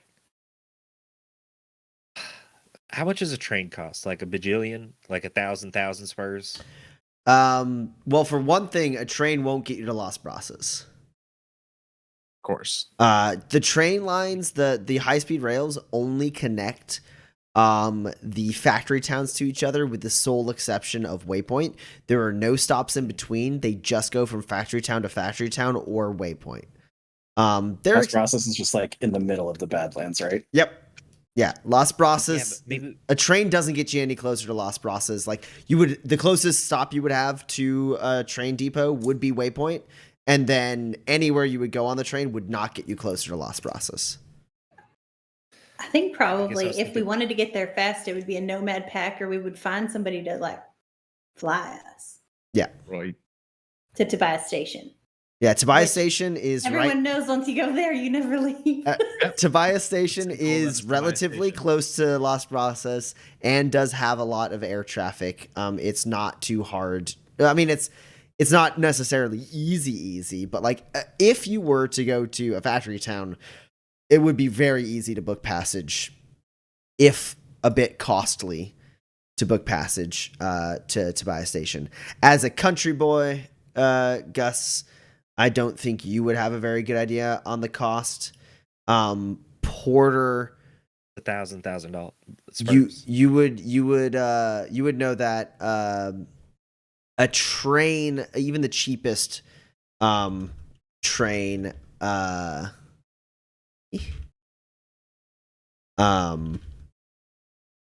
even the cheapest train ticket is anywhere from, depending on the transit, anywhere from like 15 to 25 spurs per person. Right. And And then it doesn't get us where we want to go. and you would also know Porter as someone who is in a lot of just like, you know, trade and stuff like that. You would put like air travel from a factory town to Tobias Station. You would think probably, depending on where you were leaving from, anywhere from 5 to 15 spurs per person. And that's air travel. Nomad Pack on the lower end of the 5 to 15. Air travel from and that would take you probably straight to Las Brasas. But air travel from a factory town to Tobias Station, anywhere from 5 to 15 spurs, depending on the departure location and how many people, basically. Right. Who you do contracts with. I just It- don't. It strikes me that as of now, the two biggest people coming after us are Black Star Mercenary Company, who have demonstrated a significant mastery of land vehicle based warfare, and the Special Mobility Division of the Fort Dearborn Militia. Everywhere we go, we're slow and easily shot. So what if we fly? Then We still have to I get think it gives us a to. better chance. We'd still have to get to a factory town though, and it would still cost us money. I could maybe. They don't let you take a car in a plane, do they? It's too heavy. If you find the I right don't plane, I'd know. imagine. But you know, again, we'd be paying for shipping for that as well. No, I'm saying maybe I could just sell my dang car, and then we could fly. Oh, I like this car. Well, Sell my car, and then we could fly, and then we'd be safe. what Pretty about close? a nomad pack? If we could get to any NRC tower, we could probably find a nomad pack to get us there for kind of cheap, and then we'd have their guns as well. This is a Tommy question, I think. So like, it occurs to me that like we're pretty far apart on Manifest. I thought Nomad packs did sort of like smaller routes. Is there a Nomad pack that would lead us all the way through to like Las Brasas or Tobias Station? From Loner Pass, maybe. They do tend to have their own territories, but at the very least, a chain of nomad packs would be able to get you there pretty easily. like if you couldn't find a nomad pack that was passing through Loner's Pass and would take you to Lost Process, at the very least they'd like get you to Waypoint really fast. And then from Waypoint, there's probably a nomad pack that like hits up Lost Process. All right, so yeah, maybe either we fly or we nomad pack, or we straight to Lost Process. God, we're okay, but everyone keep on the back of your mind. Maybe make a note. We got to go back. We got to give the guns. I made a big promise. Forget. All right. Then I think I'm just interested in the safest option, whatever that is.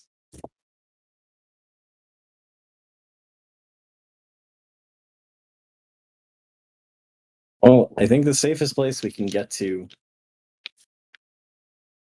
in the next 5 hours is Lohnsburg. Mhm. Maybe after that, it's Waypoint. And Waypoint will either have a nomad pack that passes through the Ghost Lost Process, or someone in Waypoint will know a way to get to a nomad pack, the Ghost Lost Process, or who knows? It's Waypoint. Maybe someone just has a plane lying around they don't need. Porter Very and well Eloise, liked. you know you've seen at least one air vehicle in the DeCastro stables from time to time. Right. Do I know any nomad packs to go to Last Process specifically? You can roll connections. No modifier.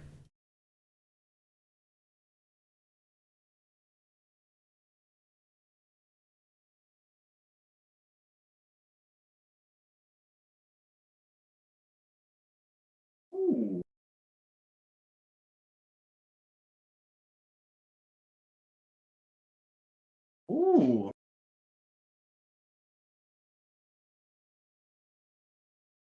All right, that's 5 hits. You got a friend in a nomad pack. Yeah. As you think about it, you're like, well, if we get to Waypoint, Mhm. I know that these are all just silly names. That the Grey Riders are a nomad pack that basically exclusively hit the belt from Waypoint to Tobias Station. They just kind of just bounce back and forth along that route, hitting Waypoint, hitting Spring Mill, hitting what is it, White Hook or something like that, or Bitter Hook, and some other stuff that's like to the west of Waypoint. They just kind of like hit all of those on their way, including Lost Brasas, to Tobias Station. They drop off cargo at Tobias Station for people who want like longer transport, and then they go back. They're a pretty quick nomad pack. You know that they have good armaments, and your friend's name. Friend, more like acquaintance, but you know you've worked with them a couple times. There was like one time where like your wagon was out and they picked you up and like took you with no charge, and then you made pretty fast friends with you.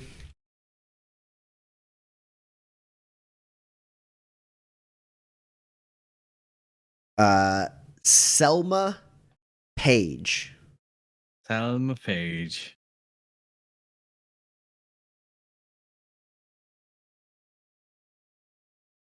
You made friends with her because she wasn't born in the Nomad Pack.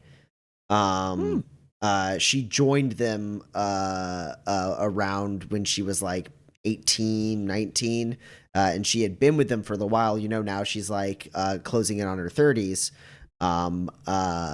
And she's been with him for a while, and she also was from Markham's Landing originally. So the two of you like became fast friends as you kind of like talked about like the old area. She didn't quite live in the same neighborhood that you grew up in, Sure. but like just a few neighborhoods that were like she had been to some of the same areas. So you guys talked about like that kind of district of or the neighboring districts of Markham's Landing. And you know, like with 5 successes, you also know that like if you guys make it back to Waypoint, actually you don't even have to make it to Waypoint. You can go to Tuckersville. And if you go to Tuckerville, which is in between here and Waypoint, you think you might be able to catch them. You're not 100% sure, but you think like their rotation is put them in this general area. And it's something that you can definitely confirm once you get to an LRC tower. Or well, I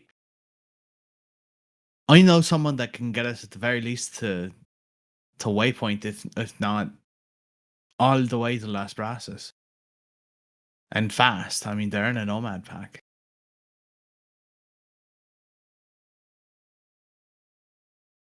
But Dex, that means, you know, you're the person who keeps us safe. So if this is the correct path, that's us putting our trust in you. Is this 100%?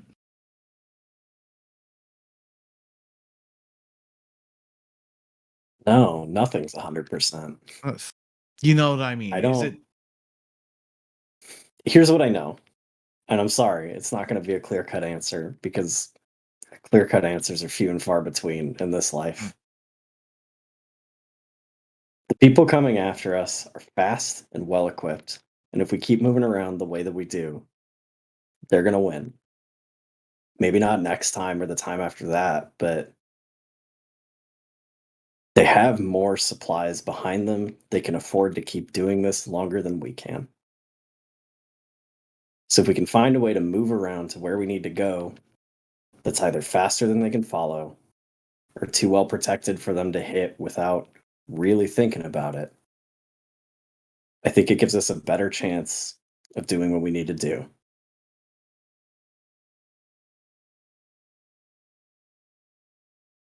But it's a 4th Dearborn militia, and they hired private mercenaries who are well equipped to come after us. So maybe they just decide you're not worth it anymore, and they blow us up from the sky.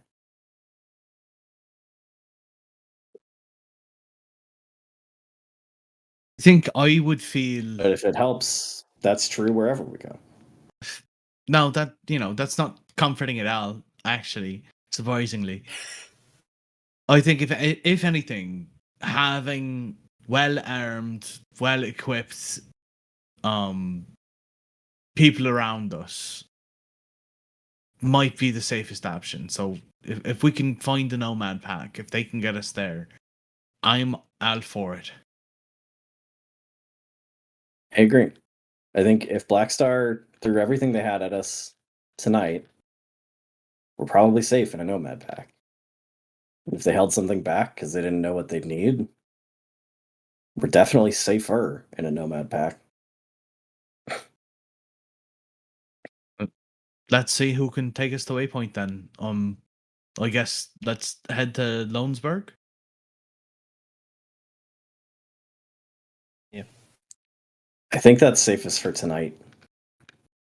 And we'll head back east in the morning.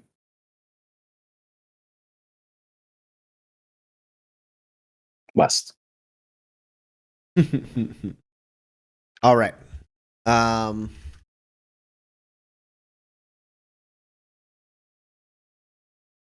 Cool. So, perfect.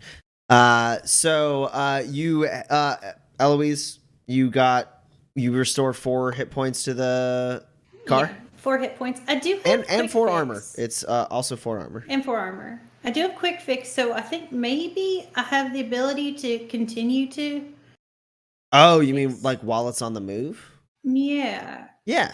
Or I guess it doesn't, because then it will fall off the minute that we stop. So I guess I don't do that. Yeah, it's temporary fixes. All Okay, right. cool. So you guys, Eloise gets it up and running in the next couple hours.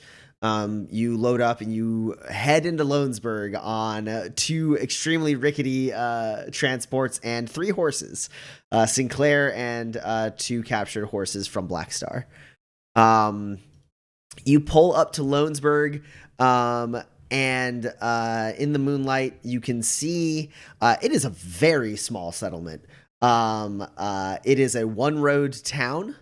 As you approach, you can see a well-worn, somewhat rickety-looking LRC tower, a saloon, a stables. As you get a little bit closer, you're able to identify there's a hardware. One of the larger buildings is a hardware store, and then there's a laundry, butcher. There's some large like machinery, like kind of like warehouse looking thing that you can see identified as the well works. And from very far away, you're able to identify a modest triptych church from a distance. And that is pretty much all it has, with the exception of a couple like homes. There's not really much else to that town.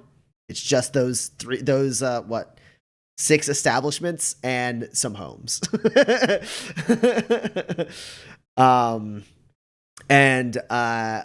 You approach and you see no one's awake. Like, they're not expecting people to roll into town at this hour. Like, there's not anyone like outside or anything like that. The lights are on in the saloon, but everything else is dark as you pull into town. And that's where we're going to take a little break. So I have 10:23 on the clock. We're going to take a 10-minute break, so we will see you all at 10:33. If you're watching, hi, we love you. And we're gonna take a little break, so refresh your drinks, get some snacks, and we'll see how our drifters lick their wounds in Lohnsburg. We'll be right back.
Hello, welcome back. We are back here. Any of you who are just joining us after intermission, what has happened thus far is our four drifters were attacked last session by what they've now identified as Black Star Mercenary Company, an illegal mercenary company on the planet of Manifest, who they have come to the conclusion was probably hired by the Fort Dearborn Militia, or at the very least, the people within Brimstone Garrison, who these four drifters have kind of antagonized. I mean, Like, look. I mean, I'm not saying you guys aren't the victims here. I'm just saying, like, you've ended up on the other side of the line from the bad people.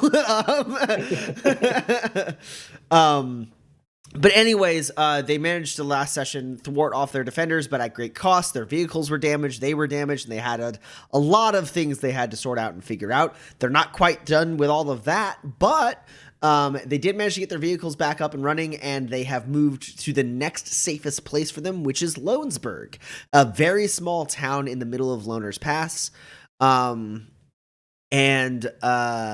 We left off right before intermission as they rolled in the middle of the night to a completely quiet town, save for the lights being on in the saloon.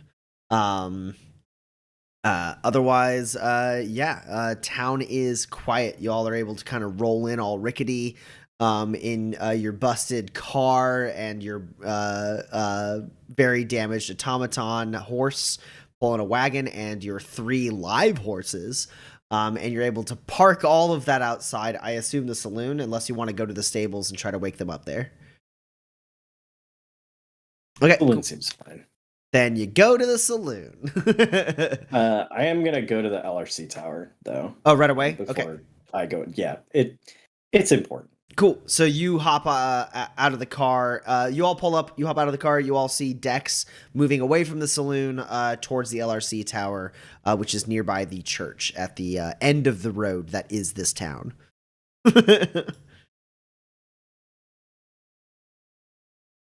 Oh, I think you're muted, Seth. That right. I think Porter would go with him if he Okay. wasn't passed out asleep. Ah, got it. Eloise and Gus, what do you do? I carry passed out Porter into the saloon. Okay. I don't think I actually have. Wait, do I have spurs? I do have spurs. You should have at least 12, I think. I do. I have 13. Hey. Yeah, I take him into the saloon. I try to get a room. Eloise, you follow Dex or Gus / Porter? Neither. Where do you go? I'm gonna stay right here with the horses and Okay. So stuff. you're hitching up horses. You're watching the vehicles. Gus, you walk in with a passed out Porter. You see a very tired looking teenager behind the bar. He is kind of slumped over, half asleep. He's got a book that you think he may have been reading a second ago, but his hand has moved away from it and it is closed now. So it's just kind of in front of him while his hand is like about an inch away from it. And he's just like nodding off, and like you get a decent ways in. It's not a very large saloon. But it does have, you can see a hallway leading back. Like the outside of the saloon, you know, is rather big. So it's kind of like a saloon / like at least has some rooms, because there's a hallway leading back that you can see has what looks like rooms with numbers on it. And he's just like sitting there starting to fall asleep. You get about halfway up to the bar, and then he like opens his eyes and it's like, howdy. No, shh, hey, no. Howdy. We just need a room with a couple beds. There's gonna be a couple more of us, but right now, just a couple beds. One room? Yeah, two beds if possible. All right. Ideally, 2 beds. He like looks back at opens up a little cabinet where there's some keys hanging and goes, yeah, all right, yeah, we got something that ought to do you. It's got 2 beds. It's gonna be 2 spurs though. Yeah, here. And Gus like takes out 2 spurs and hands them to him. All right. And the name on the room? It's Porter. Porter. All right. And writes that down in a little ledger, grabs the keys, sets them down in front of you. Goes, it comes with drink and food if y'all need anything. I can whip you up something. Pull over to like the morning we could get that. Yes, sir. Yeah. Yeah, he's so tired. I'm gonna be honest with you. Is he I'm also breathing? very tired. Oh yeah. He's just if you shake him a little bit, he snores a little bit. Here, watch. Oh, all right. And you said there was more of you. Yeah, they're off doing something, running errands. I don't know. They'll be in a minute. All right, and they'll just still they can ask do their own rooms. for Mr. Porter. They might just sort of get their own rooms. I don't need like one big bed. Right. Okay. Right. Well, you're in room 7. It's near the end of the hall. It's one of the bigger ones. It ain't got water, but it is right by the basin. So Appreciate you. Thank you so much. You have yourself a good night. you too, sir. Welcome to Lohnsburg. Appreciate you. You go back to dozing. They'll be in here in a second. Thanks. I wasn't dozing, sir. I think you may have missed Saul. I was just resting my eyes. Sorry, I meant to say reading. Yeah, I was reading. Mm-hmm. You have a good night. I'll see you in the morning. I'll test you on that breakfast. Let's see how you do. All right. Well, I don't make it, but thank you, Mr. Porter. You have a good night. Come on there. Yeah, and you go in. It's you said it's like the largest room. It's a small room. It has 2 twin beds with a desk in between them. As promised, it also has like a little wardrobe at the foot of one of the beds. And as promised, it is right next to basically the restroom / water cooler area. And one bed has at the foot of it a wardrobe, and the other bed has what you would think is an extremely small bathtub. It's more like a bucket. You would have a really hard time bathing yourself in this bucket, Gus. Yeah, I think Gus goes in. He sets Porter down on one of the beds. Here's yanks your off- gentleman. Shh, shh, shh, shh. He yanks off Porter's shoes. He just goes to the basin, gets some of the just mud off of his arms a little bit, just so he doesn't get the sheets all muddy or anything. And then he kicks off his boots. Does like a quick, just like 5. He says 5 minute, but it's more like a 3 minute quick meditation. And then he goes to sleep. Cool.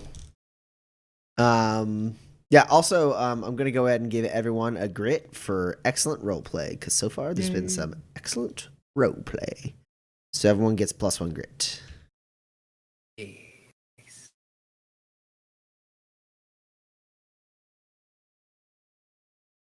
Okay. Dex, you approach the LRC tower. You see there is a shuttered area where an LRC operator probably is during some part of the day that is not the middle of the night. But there's also one exterior terminal that you can interface with and slot your LRC tag into. Great. I would like to send a message to Sheriff Fly. Cool. Can I send a message to Alex Graves and like CC Sheriff Fly on it? Yeah, I mean, it all goes to the same LRC tower. You basically send an LRC to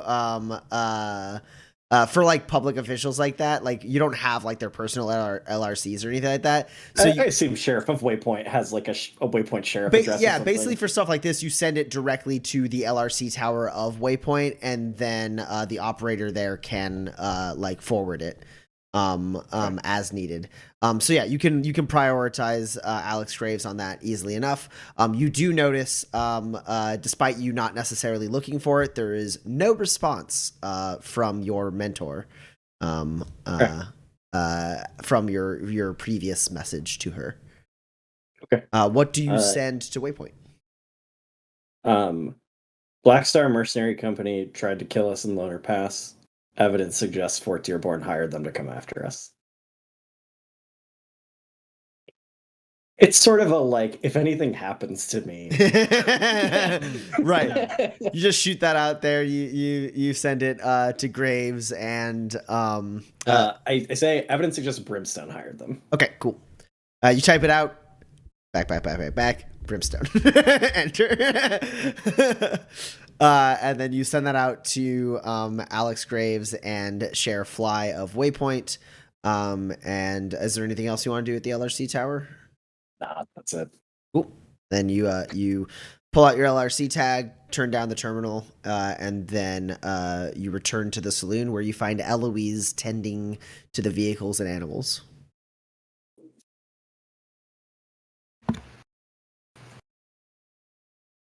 Do you need money? No, are you not coming in? I still have some stuff I need to take care of out here. Okay, well, let me know when you're If ready to we're go in, heading- and we'll go in.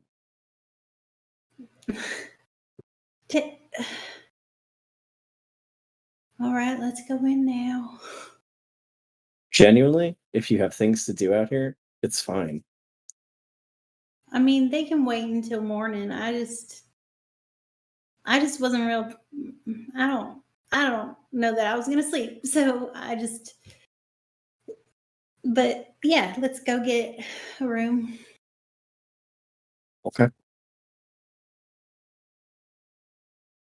So we go inside. Yeah. You walk in and you see teenager, a young boy, who looks like he's trying really hard to grow facial hair.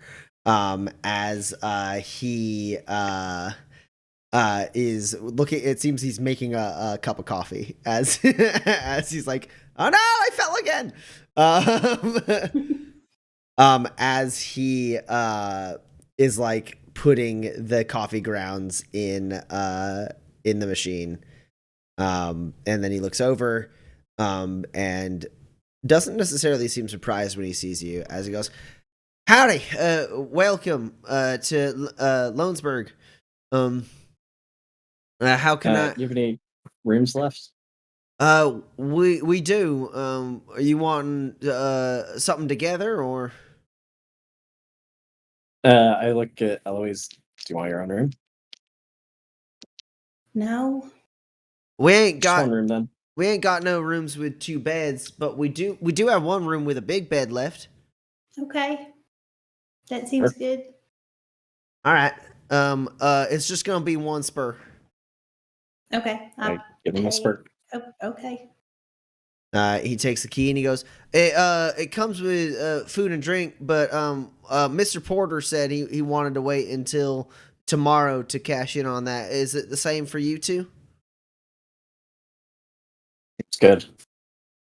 All right. Yeah, well- I don't want to make you do any work. I mean, it ain't no thing. I mean, there's some frozen stuff I could heat up, but if you ain't hungry or nothing, we will see you in the morning, and y'all have a good night. You too. What time does the stables open? I mean, usually right around or before sunrise. It is when Eric is usually out there tending to things. I mean, he just lives there. If y'all have things you need hitched up or made safe, you can just go knock on the door. He understands travelers come through. It ain't too often, but every once in a while, like a farmer gets a flat on the way in and has to like drag a vehicle in or come and ask for help. It ain't too untoward for y'all to just go knock. No, I mean, I think, I mean, our horses and stuff are outside, and they'll be all right. Do they Uh, need to go in the stable? Well, I mean, hell, I would be very surprised if anyone else comes through town before y'all are up and running. We already got all our shipments in 2 days ago, so we ain't expecting too much more traffic through here for another week. Okay. Well, thank you very much, Tim, Tim. Thank you. thank you. And then which room is it? You're in room 4. Okay. Yeah, and you walk in, and it is a room that has a double bed in it, and pretty much nothing else. Like a dresser with a lamp, and no wash basin or anything like that. Okay. It does have a window, though. It has an exterior window. That's nice. On airs over here. Yeah. I go to bed. Cool. Yeah, I will do the quick version of like cleaning my guns and all that, Mhm. and then go to bed. Cool. And you all wake up in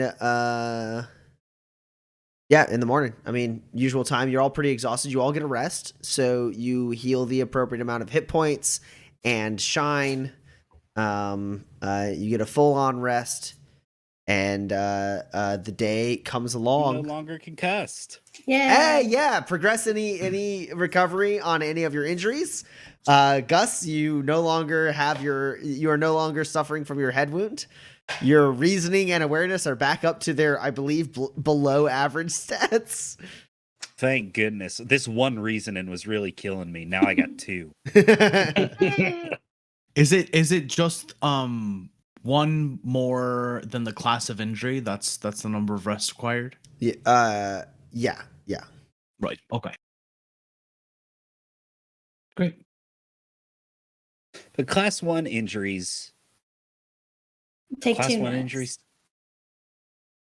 Okay. Unless Porter treats it, and then it takes 1 night automatically. So how does something like the one that makes you fall prone?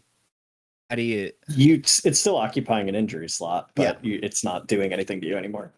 Right. Yeah. Gotcha. Yeah. Gotcha. Class 1 That injuries, makes total the immediate effect is all that there actually is, except for the fact that you get worse injuries moving on.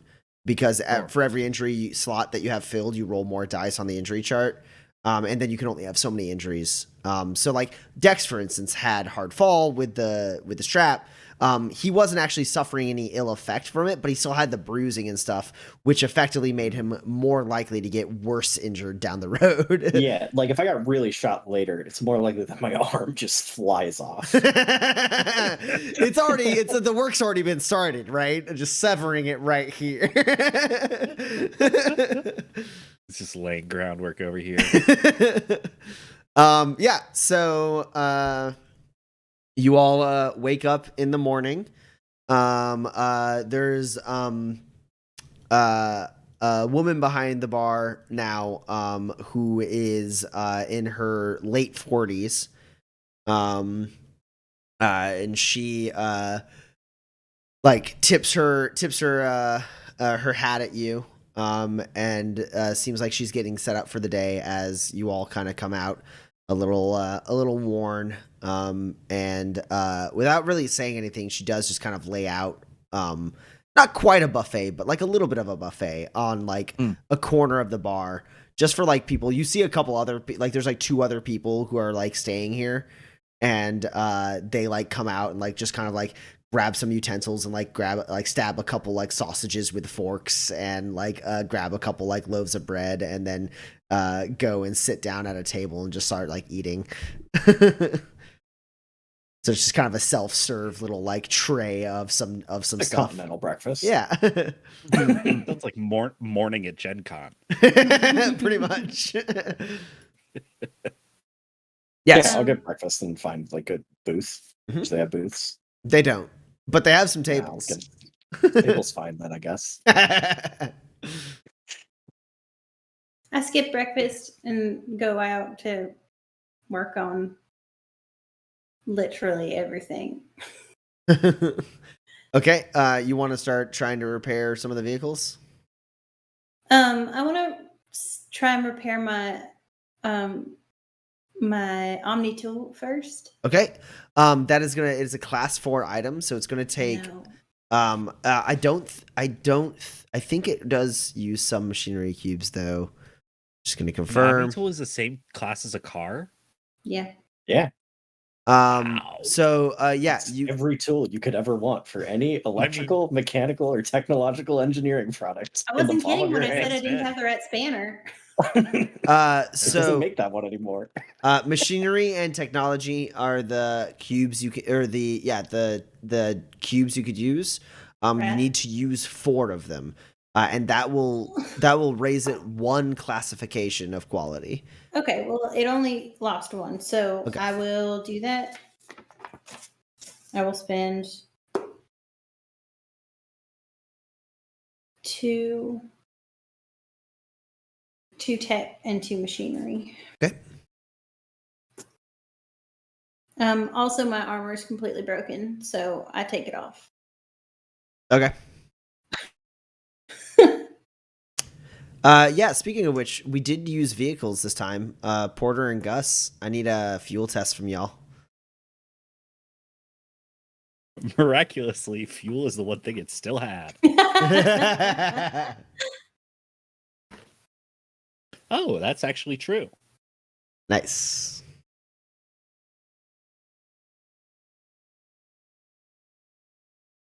Pit stop still had fuel as well. Cool. Yeah, we're good. Didn't hit the gas tank. Yeah, for real. So you take off your armor, Eloise, and what are you working on? So my Omni tool, that didn't take much time. I guess it's the wagon. I guess Okay. it's pit stop. So this is what we're gonna do. Every machinery cube you use to repair either armor or a vehicle, automatically heals 3 for every cube you use, and every success that you roll heals an additional. Okay. How do you already know how many more hit points and armor pit stop I at the don't have car need? any stats for So either. Porter, how many more hit points and or armor does pit stop need to be 100%? See.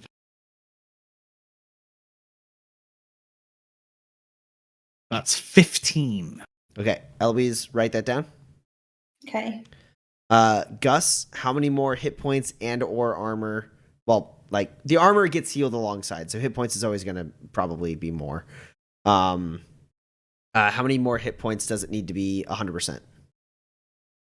It's body times 4, yeah. Yeah. It needs. It got healed for 3, I think. It got healed for It 4. got healed for 4. Oh, got healed for 4. Then it needs 24 more hit points. Oh Cool. my gosh. Eloise, you have how many supplies you have. You can manage your rolls. Let me know if you roll a misfire. Figure out how many machinery cubes you're going to need to use. Don't forget that every machinery cube you used automatically heals 3, Yeah. regardless of successes rolled. Okay. If you I'm want on to, it, if you're boss. spending any grit or anything, let me know.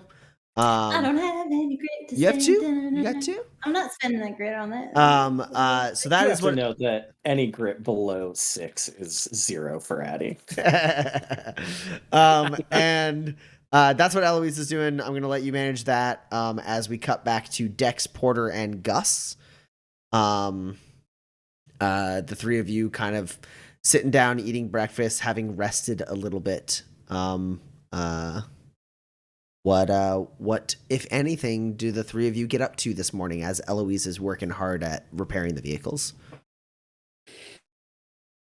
I know that Porter has, kind of a meager breakfast, and he's going to the LRC tower.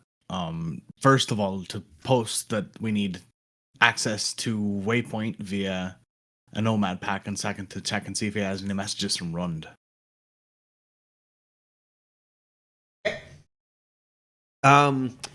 So you do have a message from Rund. You're also you don't have to commit to it yet, but you do see basically like any. Well, first off, the LRC tower is being operated by someone now. Oh, good. She's a woman in her 30s with dark black hair. She turns to you. She's wearing like a mechanic's like jumpsuit, basically. Has a couple tools on her belt. She looks to you and goes, "Welcome. Do you need access to a personal terminal, or do you need me to access anything for you?" Oh, I'd like access to a personal terminal, but first off, is there a nomad pack that travels here, and are they coming here by any chance anytime soon? Yes. There are. There's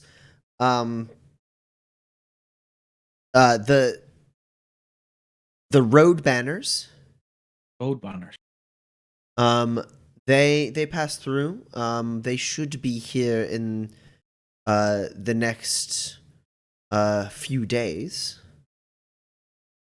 Probably. I mean, they don't keep the best of times, but I would say 2 to 3 days. We would expect them to come through. Are you heading east or west? The plan is to head west into Waypoint. Then the road banners can get you there. Yes. Good. All right. Should I send them a message, or should I just meet them when they arrive?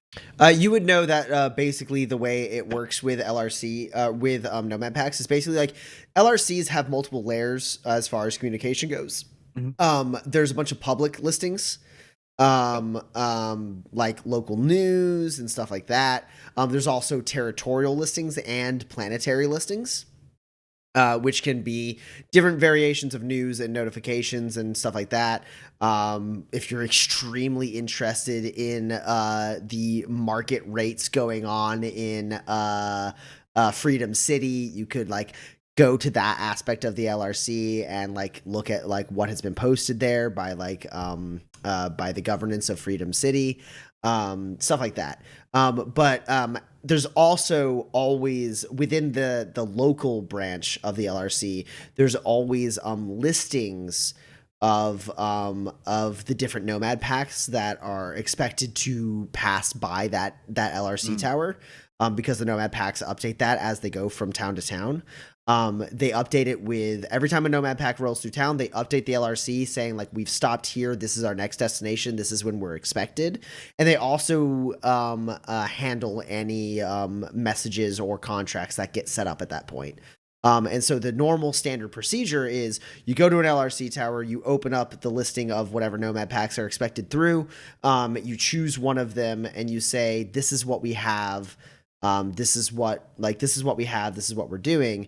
And this is where we're staying is usually like a thing in general, because basically what they do is they either send you a message if they have stops in between here and there, or if you're at their next stop, they just show up and like send word either via the LRC operator or just like walking around and being like, are you the dude who listed that you need like transport?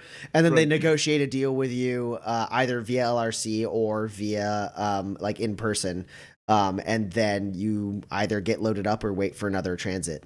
And then they usually, nomad packs usually don't stay in town for longer than a day. A lot of times, depending on the size of the town, a nomad pack won't stay there for longer than like even a day. They'll be there for like a few hours and then move on. Sure. Like a place like Waypoint, a nomad pack will stay for a day. Yeah. A place like Lohnsburg, they are going to spend They're like getting 2 out. hours max. So right, I have the operator send them a message, just basically seeking passage for 4 plus 1 to 3 horses plus a wagon and an automaton horse to Waypoint.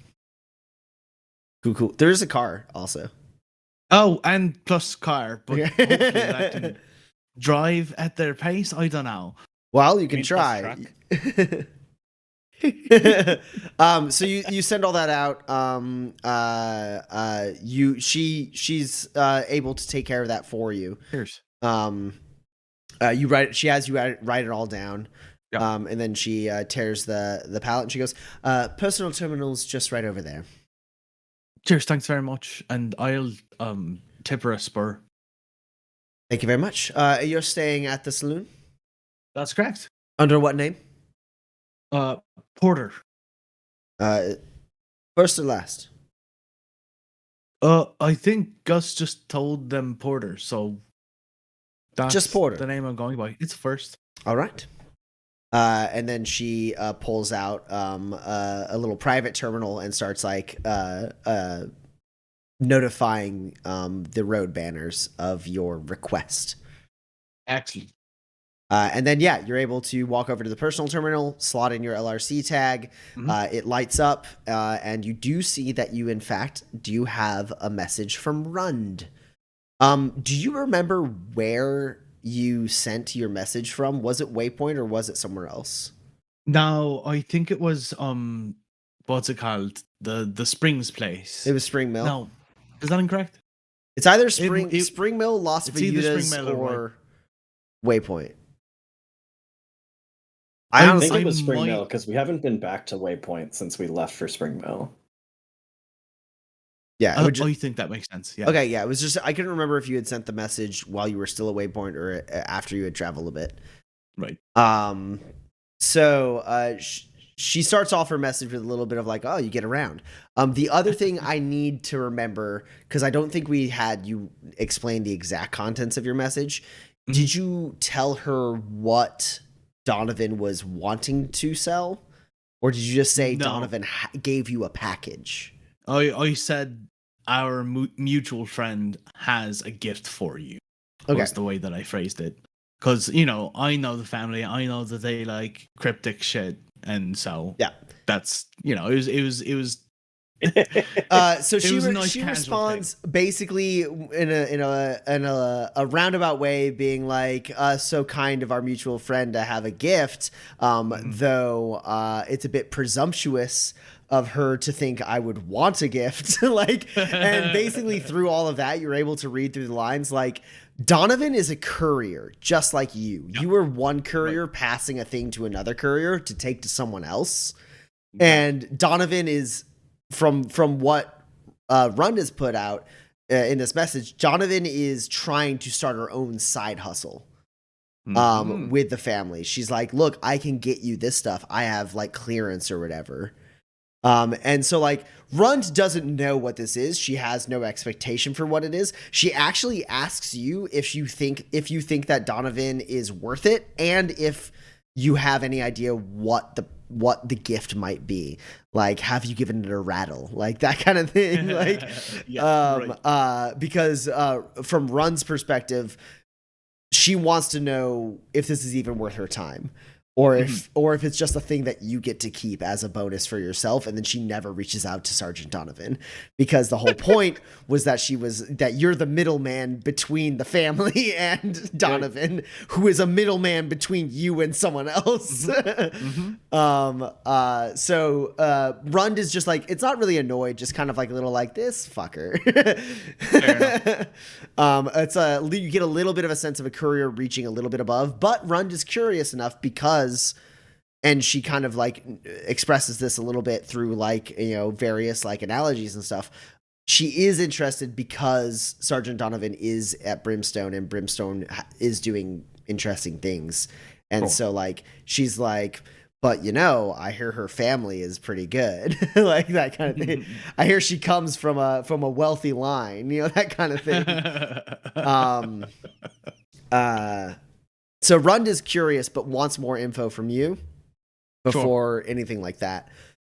Do you? Yeah, that's basically what you get back from Rund. Okay. As far as, because that's all that your last message was about. Right. I think the message that I send back is something to the effect of, the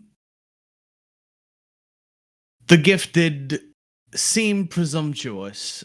I am not one to say whether or not you and your acquaintances would be interested, but I know that me and my what's a good way to phrase this? Me and my family are in a bit of danger of offending someone, and we wouldn't want to do that. It's not a disinteresting gift, though perhaps attention should be paid to the motives behind it. And if there's any kind of code I can send to be like, hey, I'm in danger and we have a problem, that's what I'd like to use. Sure. Do you want to mention Black Star at all? Oh, for sure. Yes, absolutely. Okay, cool. Yeah. So you can kind of codify a message like on top of that being like, you basically are like in so many words saying like, look, I'm a little afraid the militia is actually after us. So that's not great, but also Black Star is involved, and I know you guys got beef with them. Like you're able to kind of like lay that out and send it Darkest to her. star in the sky. I think the SOS message is actually, I sign it, hugs and kisses, Porter.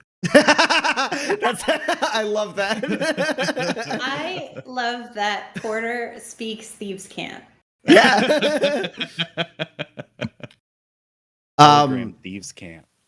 Yeah. So you send that out. And anything else? And then the second thing that I'd like to do is just send a message to Paige Sinclair, or no, so sorry, Selma Page, and just say, on our way to Waypoint, any chance you could give us a lift to Las Brasses? Sure. You can see they're the Grey Riders, right?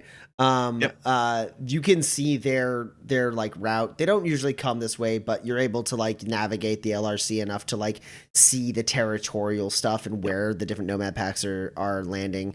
And you see that there's a pretty decent chance that if you get on the Road Banner transit, you can get to Waypoint, and then the Grey Riders can take you all the way to Las Brasas, just stopping at a few places along the way.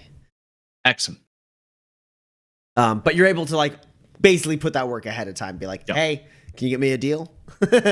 I have 4 people, maybe 1 to 3 horses, a car, and a wagon.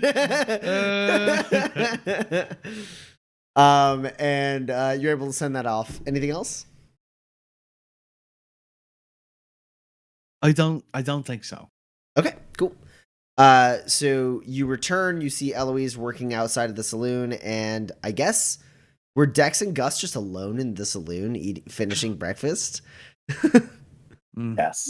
Also, real quick, can I just say, for all of Porter's whole thing at the LRC Tower, the tiny little Roland hamsters in my brain were just like sprinting on their wheel. They're like, oh shit, we can get these fools in bed with the family and get them to fuck over the family? This is solved.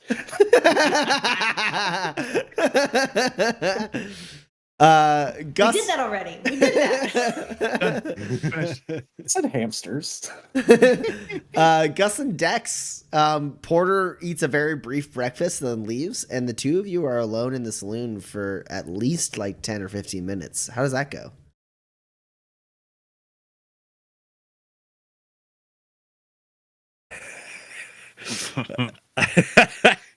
I think I guess for a little bit just like sits and like it's by himself and just sees that it's like literally only them two, the saloon, like separate tables, and like Oh, sort did of you like sit at a separate table? yeah, he sat at a separate table. Okay. I guess just like sees this, he goes, and he like sort of like looks up. He's like, okay, I get it, fine. He goes over. He sits down. He's like, goes, all right, Dex, I'm sorry, I was tired last night, and I thought we were going to question that guy, and I thought we could have done that together, and then you sort of shot him before I had a chance. But it sounds like we got all the information anyways, and everything's fine in the end. Sorry, I'm still so tired. Yeah, I realized talking to Elle last night, I've got sort of some of my own stuff to work through that I think I've been projecting on you. That's not you're not supposed to do that. So yeah, I'm sorry about all that. I should learn to trust you more. I apologize. You were right, and I gotta deal with my own stuff. You really think I shot that guy out of pride? I thought we were gonna question the guy, and then he just shot him. And I didn't think it was because you're in danger, because like you're not in danger, you got a gun, and also I'm there, and I could have tackled him. It was the only thing that made sense to me at the time. Gus, if someone draws on you, you're in danger. Yeah, but I could have tackled him. Yeah, but that's not. Let me put it to you this way. If you're there with me and someone draws on me, your life is in my hands in it for an instant. Yeah, that makes sense. A gun's a gun, a bullet's a bullet. You know, if they put it in the right spot, then I'm a goner or you're a goner. It's part of the things I'm talking about, learning to trust you. Like, yeah, everything you're saying makes sense. I'm so tired. And can I be honest with you, Dex? Of course. Car got shot real bad. I thought it might have been dead permanently out in the Loner's Pass, and like I really liked that car. And then them almost taking Elle away, and me, and like they couldn't get a grip on them. I was having a rough night. X, I was having a rough one, and then afterwards I talked to Eloise, and she helped me see that I had some stuff that made me act the way I acted, and I'm sorry about that, and I hope we can be cool. Of course. Gus, we don't have to agree on everything to trust each other. Yeah. This time it wasn't. This time, hey, a progress question. It wasn't even about that you shot the guy. That guy, he deserved to die. I was on board with that one. Listen, I would have preferred that he surrendered. Yeah, me too. I would have rather that he had set down his gun and been willing to cooperate. But it's like I said, if someone draws on you, you are in danger. And when you're out there with me, I'm gambling with your life too. Appreciate that, Dex. That makes sense. Makes sense. Yeah. Did somebody out there have a lasso? It wasn't a lasso. It was like I don't know if I'd call it a lasso. It's like a stick with a cable loop. I don't know. Eloise could probably tell you more about how it works exactly. I don't know. Maybe I'll keep that one around for next time. I could just reach by and I could just pop that around them. Then they can't reach for nothing because I got them all tied up in a cable lasso. Seems great. Yeah, we're learning and we're moving. I'm sorry. Sausages, not very good. They're okay. You know what's the crazy thing is the best part about this breakfast is this plain loaf of bread. I can't get enough of this plain loaf of bread. How small was your bed? It was big enough for two, but like barely. Maybe I should have gone. My thighs were hanging off the end of my bed. You would not have fit I in this bed, Gus. I think they gave me a children's room. Gus, you would not have fit in the bed that I was in last night.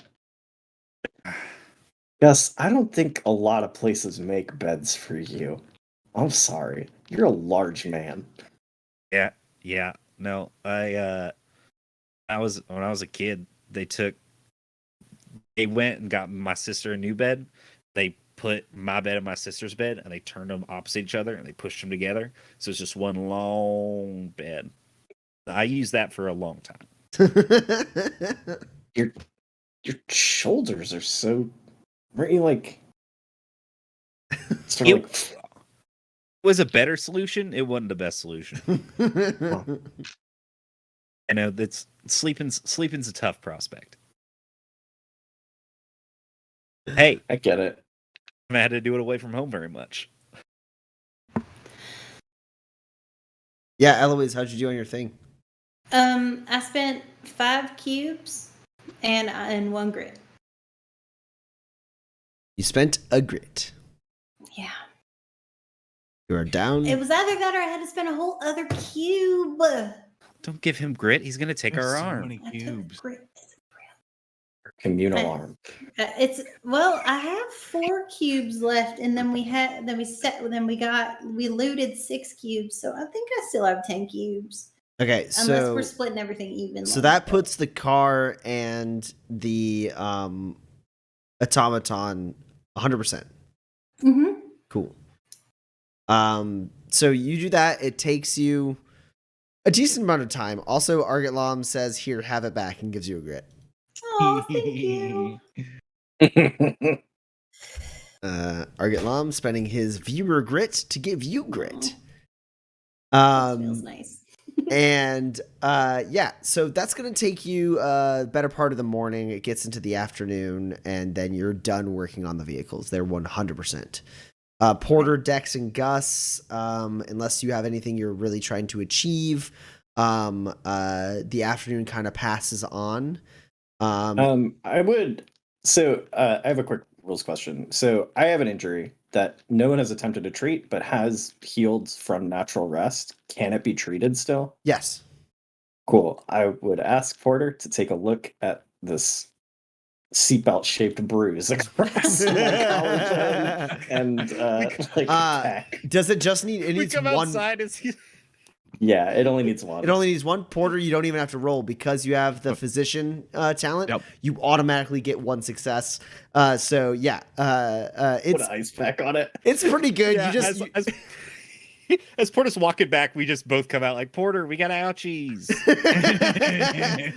yeah, Porter, your medkit is able to fabricate a couple ice packs that you ask politely to have put in the meat freezer of the saloon for like 5 minutes, and then they pull it out and it's like ice cold, and you just just hold it there for the afternoon and you'll be fine.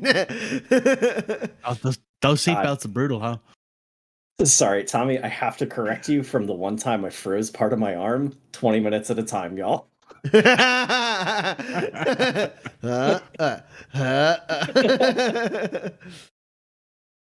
And go ahead. Sorry, I was just going to say, would it take about as much time to fix the vehicles as it would for me to take my armor to the metalworks shop and get that fixed? The hardware store? No, I can do There's a that. waterworks. Oh, didn't you call it? Wellworks. It's the Wellworks. Oh, I thought it was like a metalwork Oh, yeah. warehouse. I'll take everybody's armor and fix that too. Okay. Everyone bring your armor over. Who needs what armor repaired? Well, I need my armor repaired. my How many armor. hit points?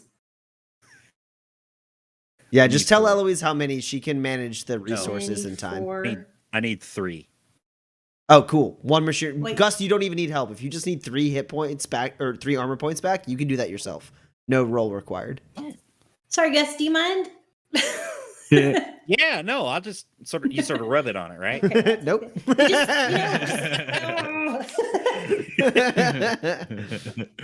You know what? Let me do it. Great. Cool. All right. Who else needs armor fixed? For mine, I not only need it fixed all the way, but I need it gotten back to excellent quality. I also, if possible, I might just give it to her if she would do this for me, because Porter's gonna ask her to make it into heavy excellent quality, heavy armor with a mod that makes it socially adaptable. Okay, yeah, you could salvage his medium armor. It's medium armor, right? Okay. But I also know that Eloise has things that she wants to make for herself, and if that takes too much time, Porter's not going to ask for it. Eloise, You you don't know know, what I'm working on. Sorry. Eloise, you know, at a minimum, it will take you about a day and a half to craft this armor. It'll probably take you 2 days to craft it with the mod. Okay. Okay. So I just salvage it though. If you want to salvage it, you can. I guess I'll salvage it. Okay. This does mean that for about 2 days, Porter has no armor. It'll be fine. Don't Okay. worry about he it. can have I'll fix mine and then he can wear it.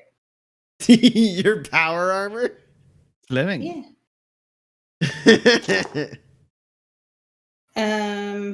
Wow. All right. Oh no, that explodes. That's the target. Okay. Elroy? That's five hits for salvaging. Okay, you get all 3 machinery cubes that you can get from this armor. Okay, great. And then It's going to take 8 machinery cubes to work on heavy armor. I give her those 8 machinery cubes. Okay. Okay. So there's okay, so I put 1 machinery cube into mine. My armor is now workable and it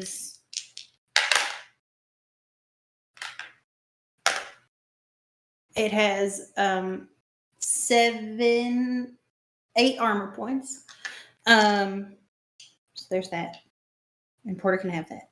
So Eloise attaches all of her armor emitters onto Porter's jacket so that Porter can activate her power armor whenever he wants to go full Iron Man. Excellent. I'll tell you all the stuff that is on it. And then so I have 3, and then I have 3 machinery cubes, and then I have 6 machinery cubes. So then that's 12 minus 8. I have 4 machinery cubes left over. No, I give you, I think, 9 machinery cubes. 8 for my armor, 1 for yours. Because you're gonna do much better with these cubes than I am, Okay, and plus I have 8. a surplus. So I have 12 machinery cubes. Sure. No, 13. He 13. had 9 machinery cubes in his inventory that he has transferred over to yours. 13. Okay, cool. Roll machinery. Okay. And this This'll is be- for making Porter's. This will be to craft heavy armor. Because you have, unless you're cutting corners, No. because you have an Omni tool, each roll is going to take you a day and a half. Okay. You need you need 6 successes. So that explodes. I spend a grit No. to make my own luck. You could spend 2 grit to twist the knife. Ooh. No. Okay. I believe in always having 1 grit. Okay. It's a success. Kapow! So that's 6. That's 6. Cool. It is in a day and a half, you will have completed heavy armor. Great. Excellent quality. Yeah, that's why I spent the grit. Mm-hmm. This is my life. This is what I've chosen. And I've lost my pencil. I don't know where it went. Oh no. It's fine. So I wrote Eloise it is just on my little working boogie board. all day. Before this one day, you know that you have 2 days before the Gray Riders come through. And also, Porter, you're able to inform the group. It will take the Gray Riders. They're gonna get here in 2 days, and it's gonna take them 2 days to get to Waypoint. Right. And then it's going to take the you're gonna have to wait 1 day in Waypoint. And then I said Gray Riders. I meant the Road banners. road banners. Right. And then once you get to Waypoint, you wait a day, and then the Gray Riders will show up, and it will take them 7 days to get to Las Brasas. 7 days. So your total travel time to Las Brasas, assuming everything goes totally fine, will be 12 days. Heard. Starting right now, as you wait 2 days for transit. Yeah. Hit that select button, put 24 hours, sit down on a bench or whatever. I'd like to sit at this cooking fire until morning. Yeah. Light a bonfire. Before this day is over, Porter, you get the woman from the LRC tower comes in to wherever you are, like the saloon, or I guess you said you were maybe going to the hardware store. No, you decided That just was to to give it, you fix just the decided to hammer, get yeah. to Evolution. Yeah. So you're like at the saloon or in your room, and wherever you are, if you're in your room, there's a knock on the door. If you're in the saloon, she just comes up to you.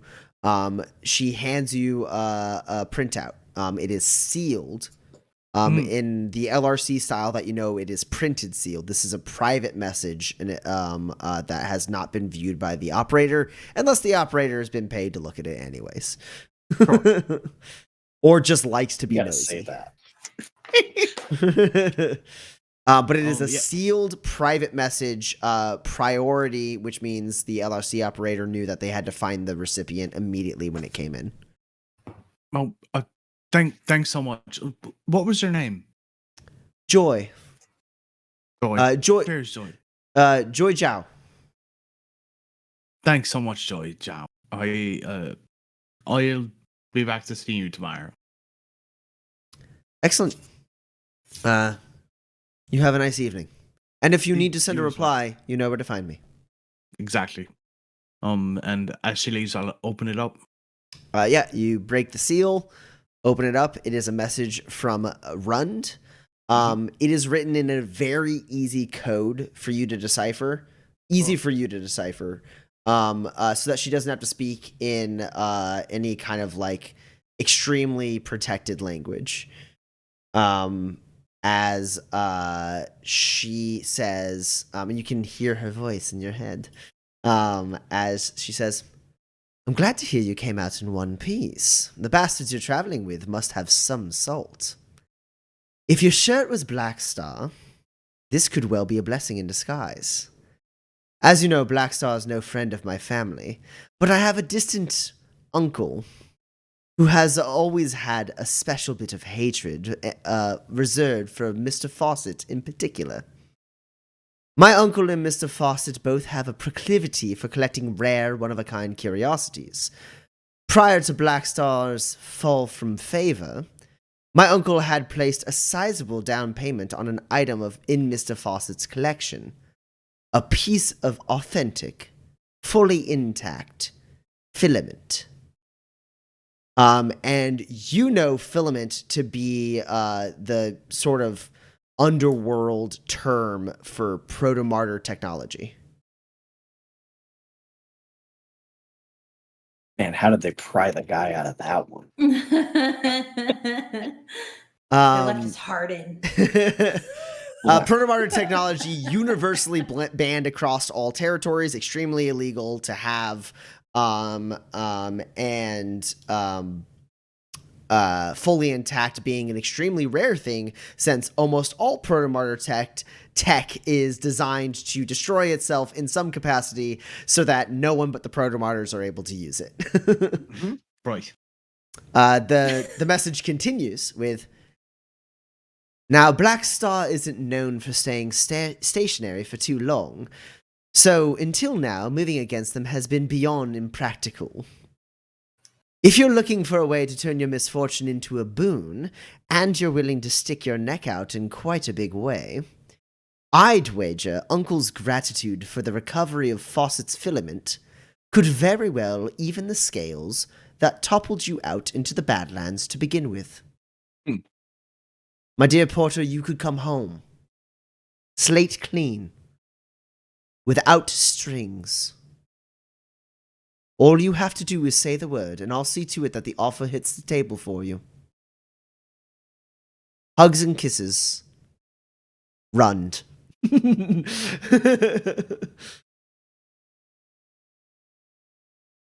All right.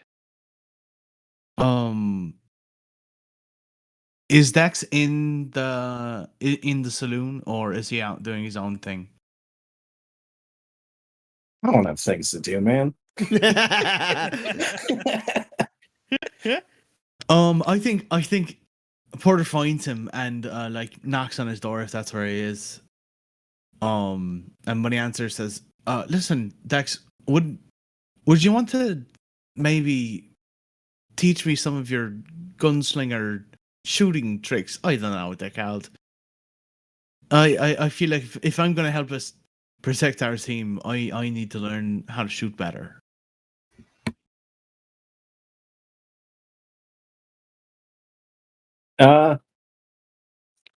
There's some things I can't teach you. There's Sure. a lot I could. I'd appreciate it if you could teach me the things you could. Yeah. Let's go out in the field and shoot. Yeah, and he'll take the medium firearm. And as they're out there shooting, he'll kind of broach the subject tenderly of I could possibly rid myself of my connection with the family, but it would require me to do a job for them. And I don't think it's a job that I can do by myself.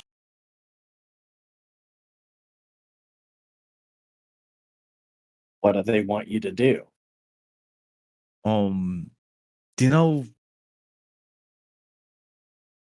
this person, this person who runs Black Star? His name is Fawcett, and he has a piece of proto-martyr technology, and the Sheffields want me to take it from him and give it to them.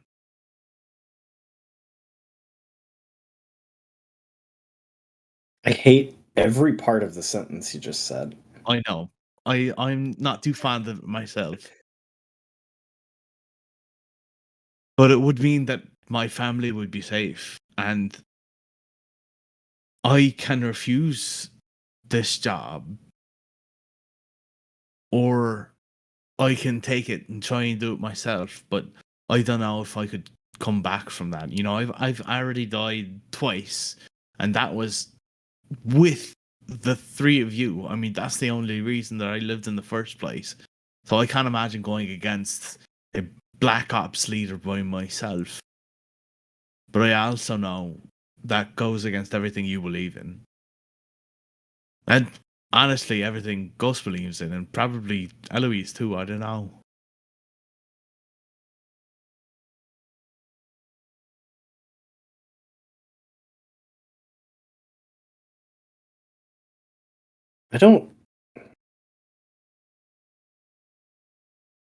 Porter, I don't think I can knowingly help you deliver proto-martyr technology into the hands of the family.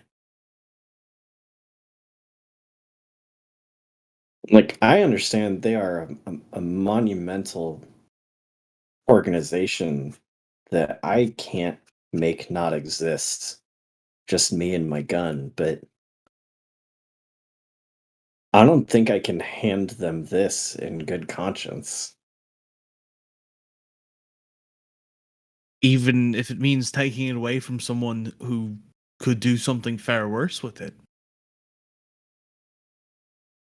I mean, we should take it from this Fawcett guy, absolutely. And then we should destroy it. But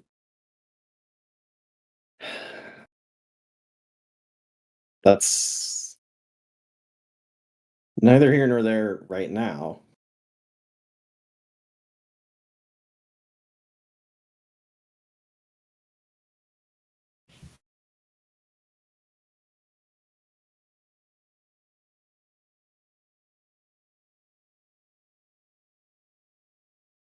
I think that's just my answer, Porter.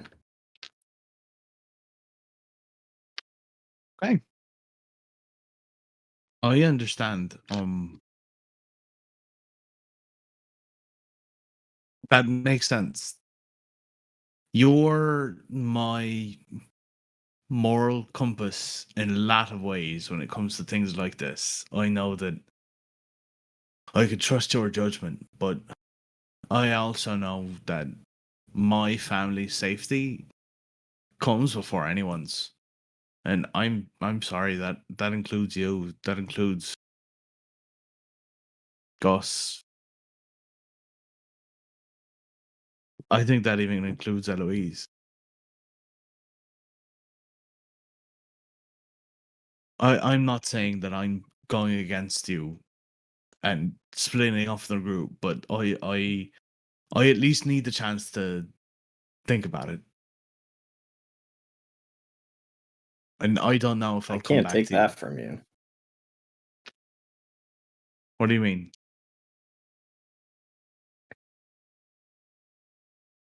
Porter, you seem like a guy in an extraordinarily tough spot.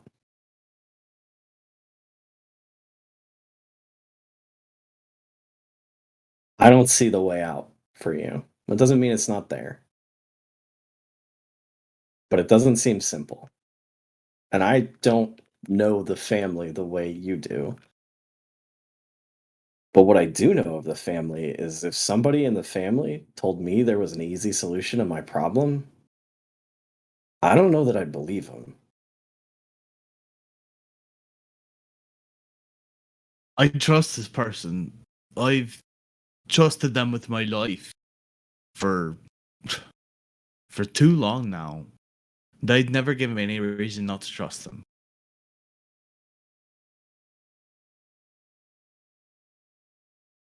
Are they the only one you have to rely on? When it comes to matters of family, they're the only one that has any kind of insight into that.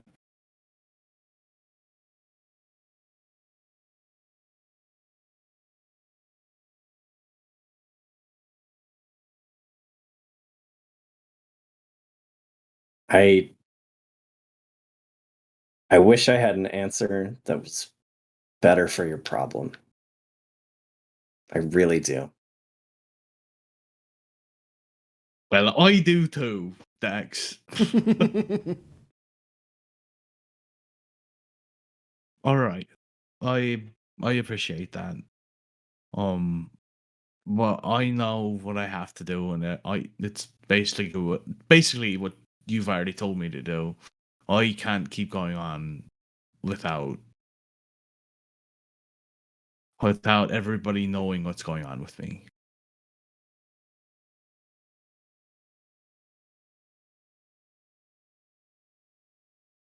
You really ought to have the talks individually, I think. That makes sense. You should try and keep your breathing steadier when you shoot. Is that why I keep going far left? Okay, all right.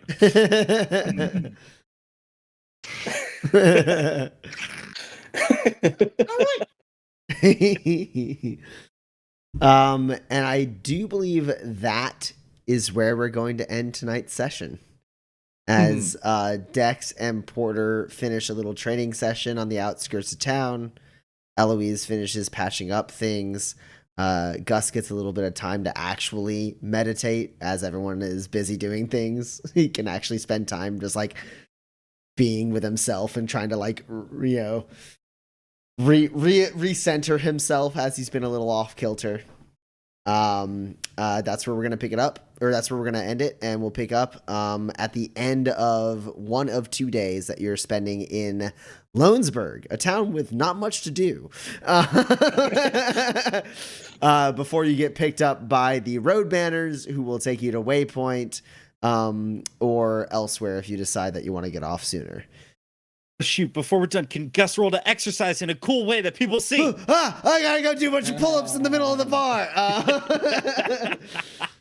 All right. Need that XP. Before you pulled a whole car and then buried 3 bodies in the course of like not very long. let me see. All right. We have some questions in the Kickstarter exclusive Discord.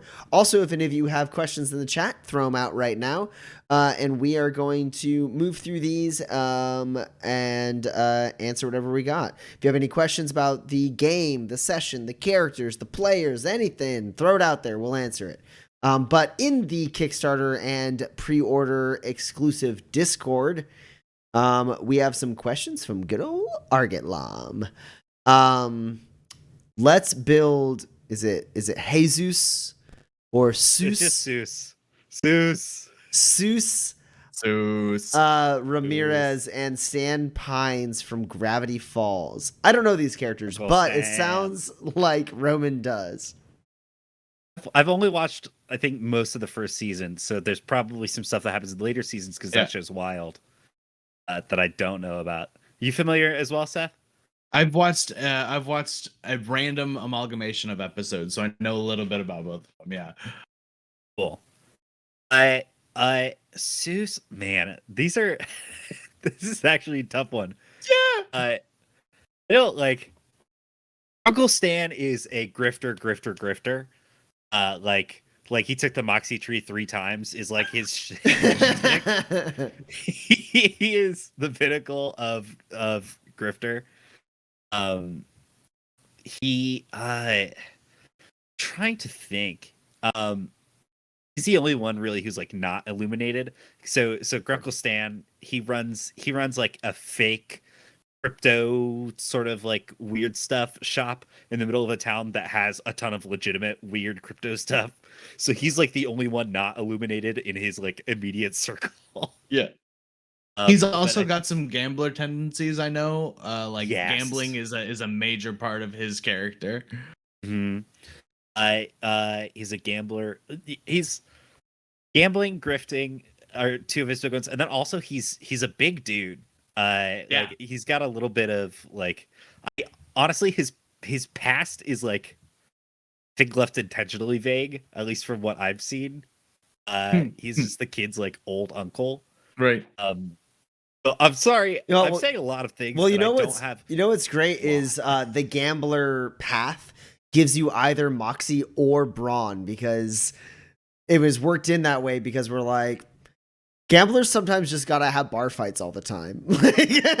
They're in a bar, they gotta be able to fight. And so like okay, you can tell people that's the reason, Tommy, but it's because you wanted to make a gladiator. No. The fact that I happened to immediately make a gladiator that was Path of the Gambler has nothing to do. Yeah, I actually did all the balancing on that, so that's up to me if people don't like it. You can write it. I did, however, immediately make. Oh man, I love gambler as a gambler as the thematic and a talent thing, and also it gives me brawn. Yes. I have no problem that those are the trees it gets. I just want Tommy to tell the truth. I was excited. It was like maybe the first manifest character I actually made and played. He had to learn. He did have to learn. Privileged gambler, and he fought in gladiatorial rings. Bet on himself. Yeah, I don't. Oberon? I think he's got Moxie. Yeah. Brawn and maybe hardiness, maybe subtlety.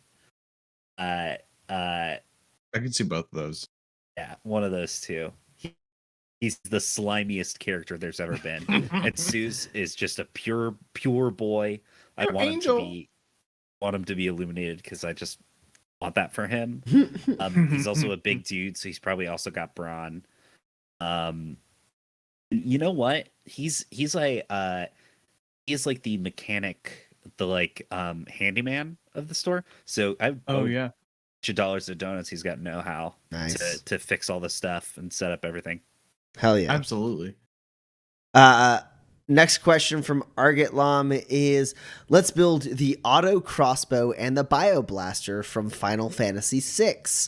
The auto crossbow, as its name would suggest, is a fully automatic crossbow. Apparently it's belt fed and attacks the entire enemy group. You can do that pretty easily. There's no like belt fed bit. You can't quite get full auto. Yeah. Which would let you attack more people than the burst fire, which you can easily just put on a crossbow. But you can, if you use the repeater and have the sure hand stuff, Spray and pray. not the spray and pray, the projectile stuff. Pax has. Oh yeah. It ends up like amalgamating the sort of like engineering of a full auto crossbow. Yeah, because the way that the like stuff that goes down the sure hands that has to do with like projectiles is you can fire more projectiles and target more people, and also if you're able to make lines through them, you're able to hit multiple people with the same projectile. So like an easy way to describe it is like normally a bow you shoot like one arrow at a time because it's a focused action just to shoot it. But with the Shuriken Jutsu talent, you're able to shoot 2 arrows at a time, I believe.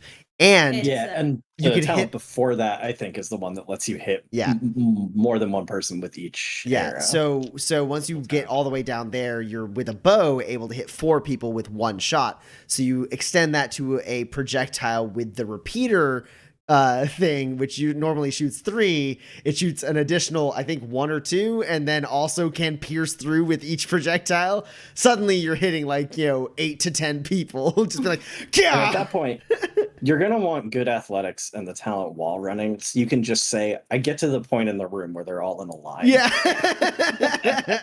It's if you play Overwatch, it's Genji's alt fire where they spread instead of like 1, 2, 3. And then this is is something about me as a person and the type of characters that I like. I don't think I've ever read through the Sure Hands talents.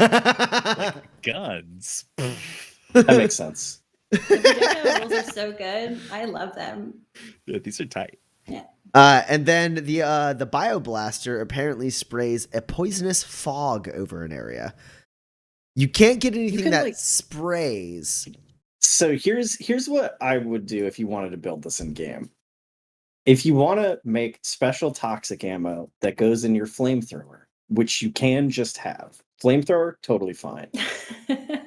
I think I would let the like poison spray come from that, but there's not any true pure. You don't have to sort of like tilt your head and homebrew a little to make a poison sprayer. Yeah, if you put like a toxin in a injector projectile like Porter's got, you also gave it some like a rating one, like explosive, like made it like a grenade somehow. You can make a just shoot gas toxic grenade So- and then just put it in the underbarrel. And So the 2 ways I can think are you could get a projectile that uses, and you could get the injector ammo, just like Porter has, but you could make it a repeater. So you hit 3 people. You hit 3 people with injector, and then it affects all 3 of them. Or you could have a firearm with an underbarrel grenade launcher, and you could load a gas grenade in there, and then that's an area of effect. It's not just 3 targets; it's anyone within an area, which is another way to go about that. Looks like Dan is trying to. You can almost be Baptiste. Yeah, but it's not one gun. It has to be 2 guns. Is the thing. No.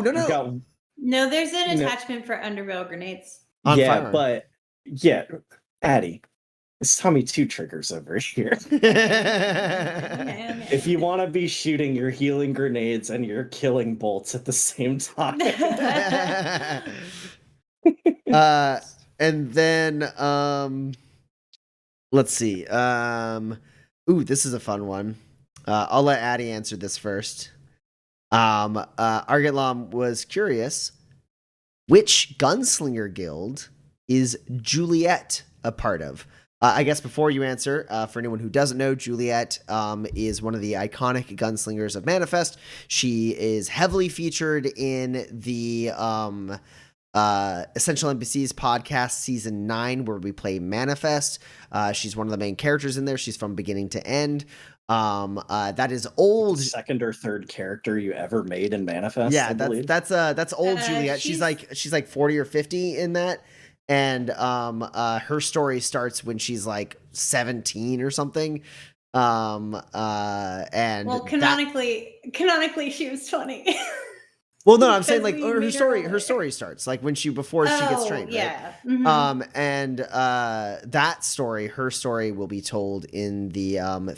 the novella that was achieved via Kickstarter stretch goals that we will release, which is Path of the Gunslinger, the story of Juliet Hunt. And we'll learn a little bit about her backstory. But you can learn a lot about her backstory in season 9 of Essential NPCs. Very cool gunslinger. Take it away, Addie. Cool. So the question was, what gunslinger guild is she a part of? Sure. So first thing I'll say is that when we created Juliet, gunslinger guilds didn't exist. Actually, we have my friend Rusty Zimmerman, who is an RPG writer, who wrote some short stories for us to feature in the book, and he created it actually. And then were like, oh my gosh, we love this, and ran with it. So Juliet didn't originally have one.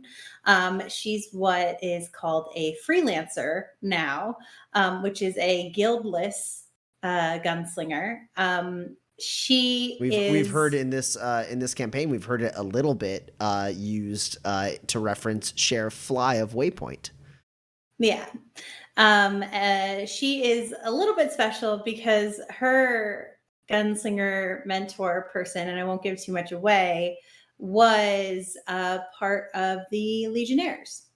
And the one of Astoria, the ones that we have a set of guns for. And so she has his guns currently. And so she's so cool that they let her keep those guns, which is a pretty big deal because Be tough of to try how- to take him too, is the thing. Yeah, I mean, that is, there's so many of them would die is the thing. So I think she at some point erased someone from the timeline. I forget his name. Did he- Juliet's working on Alpha Rule gunslingers, so she is legendary. Man, so many +1s on those guns Yeah. that you just can't get anymore. She's rolling for like 18s or 19s to shoot. Oh my gosh. Yeah. So anyway, Juliet didn't have a guild for many reasons, one of which was that they didn't exist when she was created. She's my first character, and in Yeah, Manifest. when Rusty wrote the short story, and we were like, oh my god, he like kind of created this idea of like gunslinger guilds. We got really excited about it, and we're like, is Juliet part of a guild? Like, is that a thing that we just like didn't do, or like what? Because when we started playing Juliet, like she was like 20 or so, so like some of her story had already happened. And we're like, was she a part of a guild? And we just didn't know it. And then we thought about it, and we're like, nope, it doesn't fit. And so we were like, she was trained by a Legionnaire of Astoria, kind of against guild rules. And just became like a really fucking good gunslinger, but never became, she didn't know anything about gunslinger culture or lore or anything like that. She was just trained how to do it. And so then like one day we were like, she probably ran into some Legionnaires who were like, you fucking freelancer, what are you doing with Legionnaire guns? And she was like, the hell are you talking about? These are Avery Flint's guns. And they're like, Avery Flint, we know that guy. And then basically she like was such a good gunslinger that they eventually were like, You can keep the guns. You are on this council, but we do not grant you the rank of master. He wasn't supposed to train her, but the thing is that his master's dying wish was that she be trained in the ways of the Jedi.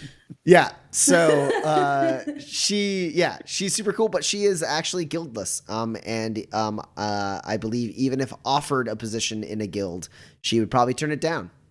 Yeah. First of all, she'd have to shoot her husband. So She's semi-retired. He hasn't done anything. He hasn't done anything truly evil. Just things that yeah, are. but it like adds up over time. That's the thing that a lot of people won't tell you about gunslingers is like eventually the scale's too far. Also, Tommy, you gotta let me answer this next one.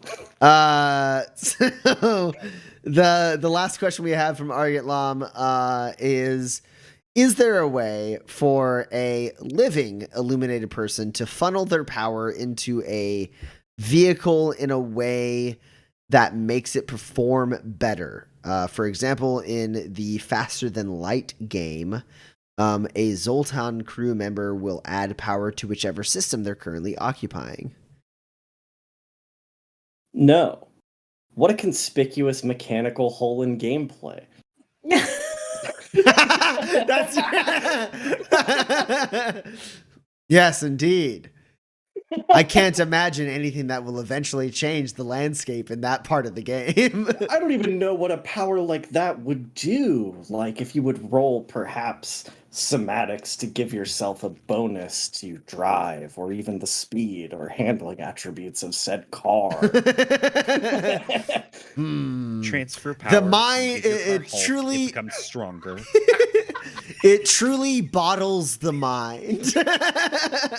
It's impossible to imagine a way you might fill that conspicuous mechanical hole. I can't I'm like gonna if give my car only super jump. if only there was more than one book for this game. I guess if we were gonna make more than one book. Right. Yeah, that's the thing. It's like if there was more than one, if there was a way for there to be more content. Like if we were gonna do a book about like sort of like the vigilance talent tree along with another one, maybe. I guess it could go there. That would be crazy though. That is to say, wait. I have something to say about this. Hold on. Okay. The one thing is that we get a lot of questions about being illuminated because illuminated is being very illuminated and magical, sort of pseudo magic science stuff is very cool. But we were purposefully very limited in what we first created because we didn't want to create a full magic system. We didn't want wizards on Manifest to start, and we plan to grow and expand it right at the end when then we come out with a second edition and we go, oh, illuminated people don't do that anymore. Yeah, there was this point where they could all shoot lasers out of their eyes right before the big event that turned it into second edition, and all the laser eyes went away. But we will slowly be growing illuminated abilities because they are so cool, and we've already come up with a bunch of things that we really want to incorporate, and including like new skills and stuff. So yeah, so, like, I was out here in my shed full of illuminated powers, and Tommy's like, "Dan, what do we need for the outdoorsy ones? All right, let me pull up a sack of powers for you." It's called self-kinesis. One day, maybe even they'll be able to fly. Yeah, there's a decent amount of parts of the game, Illuminated being the biggest one, where we intentionally tweaked the power level down just a little bit for the core rules so that we had room for the system to grow. That isn't to say that we fully developed anything and then cut it from the core book. It's just when we found a threshold where we're like, do we want to go above this? We're like, let's wait. Let's wait. There's going to be more to this game. We don't need to go super hard in the paint on everything. We can leave some room for breathing as we expand this game. Otherwise, the power level by the end of a few source books is fucking insane. It was quite high in the early alpha testing. Juliet to be an example of such things. Oh, I just meant the illuminated No, Brother powers. Theodore. Oh yeah, brother Theodore did ruin a lot of illuminated Spine powers. ripper himself. Yeah, you can thank Dan for breaking the system early on, so you can't telekinesis somebody's spine out of their body anymore. Well, you know, it all depends on the GM. I'm shocked that no one before me had It's said, line of sight. yeah, I'm just very psychic and that's my thing. Everyone else wanted to do other things. If their shirts off, is their spine within line of sight? No. It's No. not. No. Um, If they have a cut through to their bone. Listen, you find me at a convention. I will write in silver Sharpie in the back of your book. I will amend one rule for you. I've said this before on stream. I'm happy to do it. Roman will as well. Yeah, God. absolutely. Spine counts as always in line of sight. oh god. Get your own sweeted copies of the source book at convention. Toss Dan and I a $5 and we'll fuck your We'll shit. break your You don't even have to game. give me $5. All right. Take his $5. All right, cool. I have no other questions in the Discord. I have no questions in the chat. We've gone extra late tonight, so we are just gonna call it here. No raid, no anything like that. We're just gonna call it a good night, y'all. We're glad to be back. We missed y'all last week, and we are going to be back Tuesday, June 15th. That's what we're up to. We're gonna see these drifters as they probably move to Lost Process. I don't know. It feels like maybe it could end up with a new heading before they get there. Anything could We're happen. gonna set foot in Lost Process for all of 10 seconds and immediately leave. We'll see. Will they ever make it to Lost Process? Find out next time on Manifest Actual Play. Thank you all for watching. We love you all so much. If you haven't already, hit that follow button. That way you get all the notifications when we go live again. We'll see you on the 15th. Started waving too soon. Bye!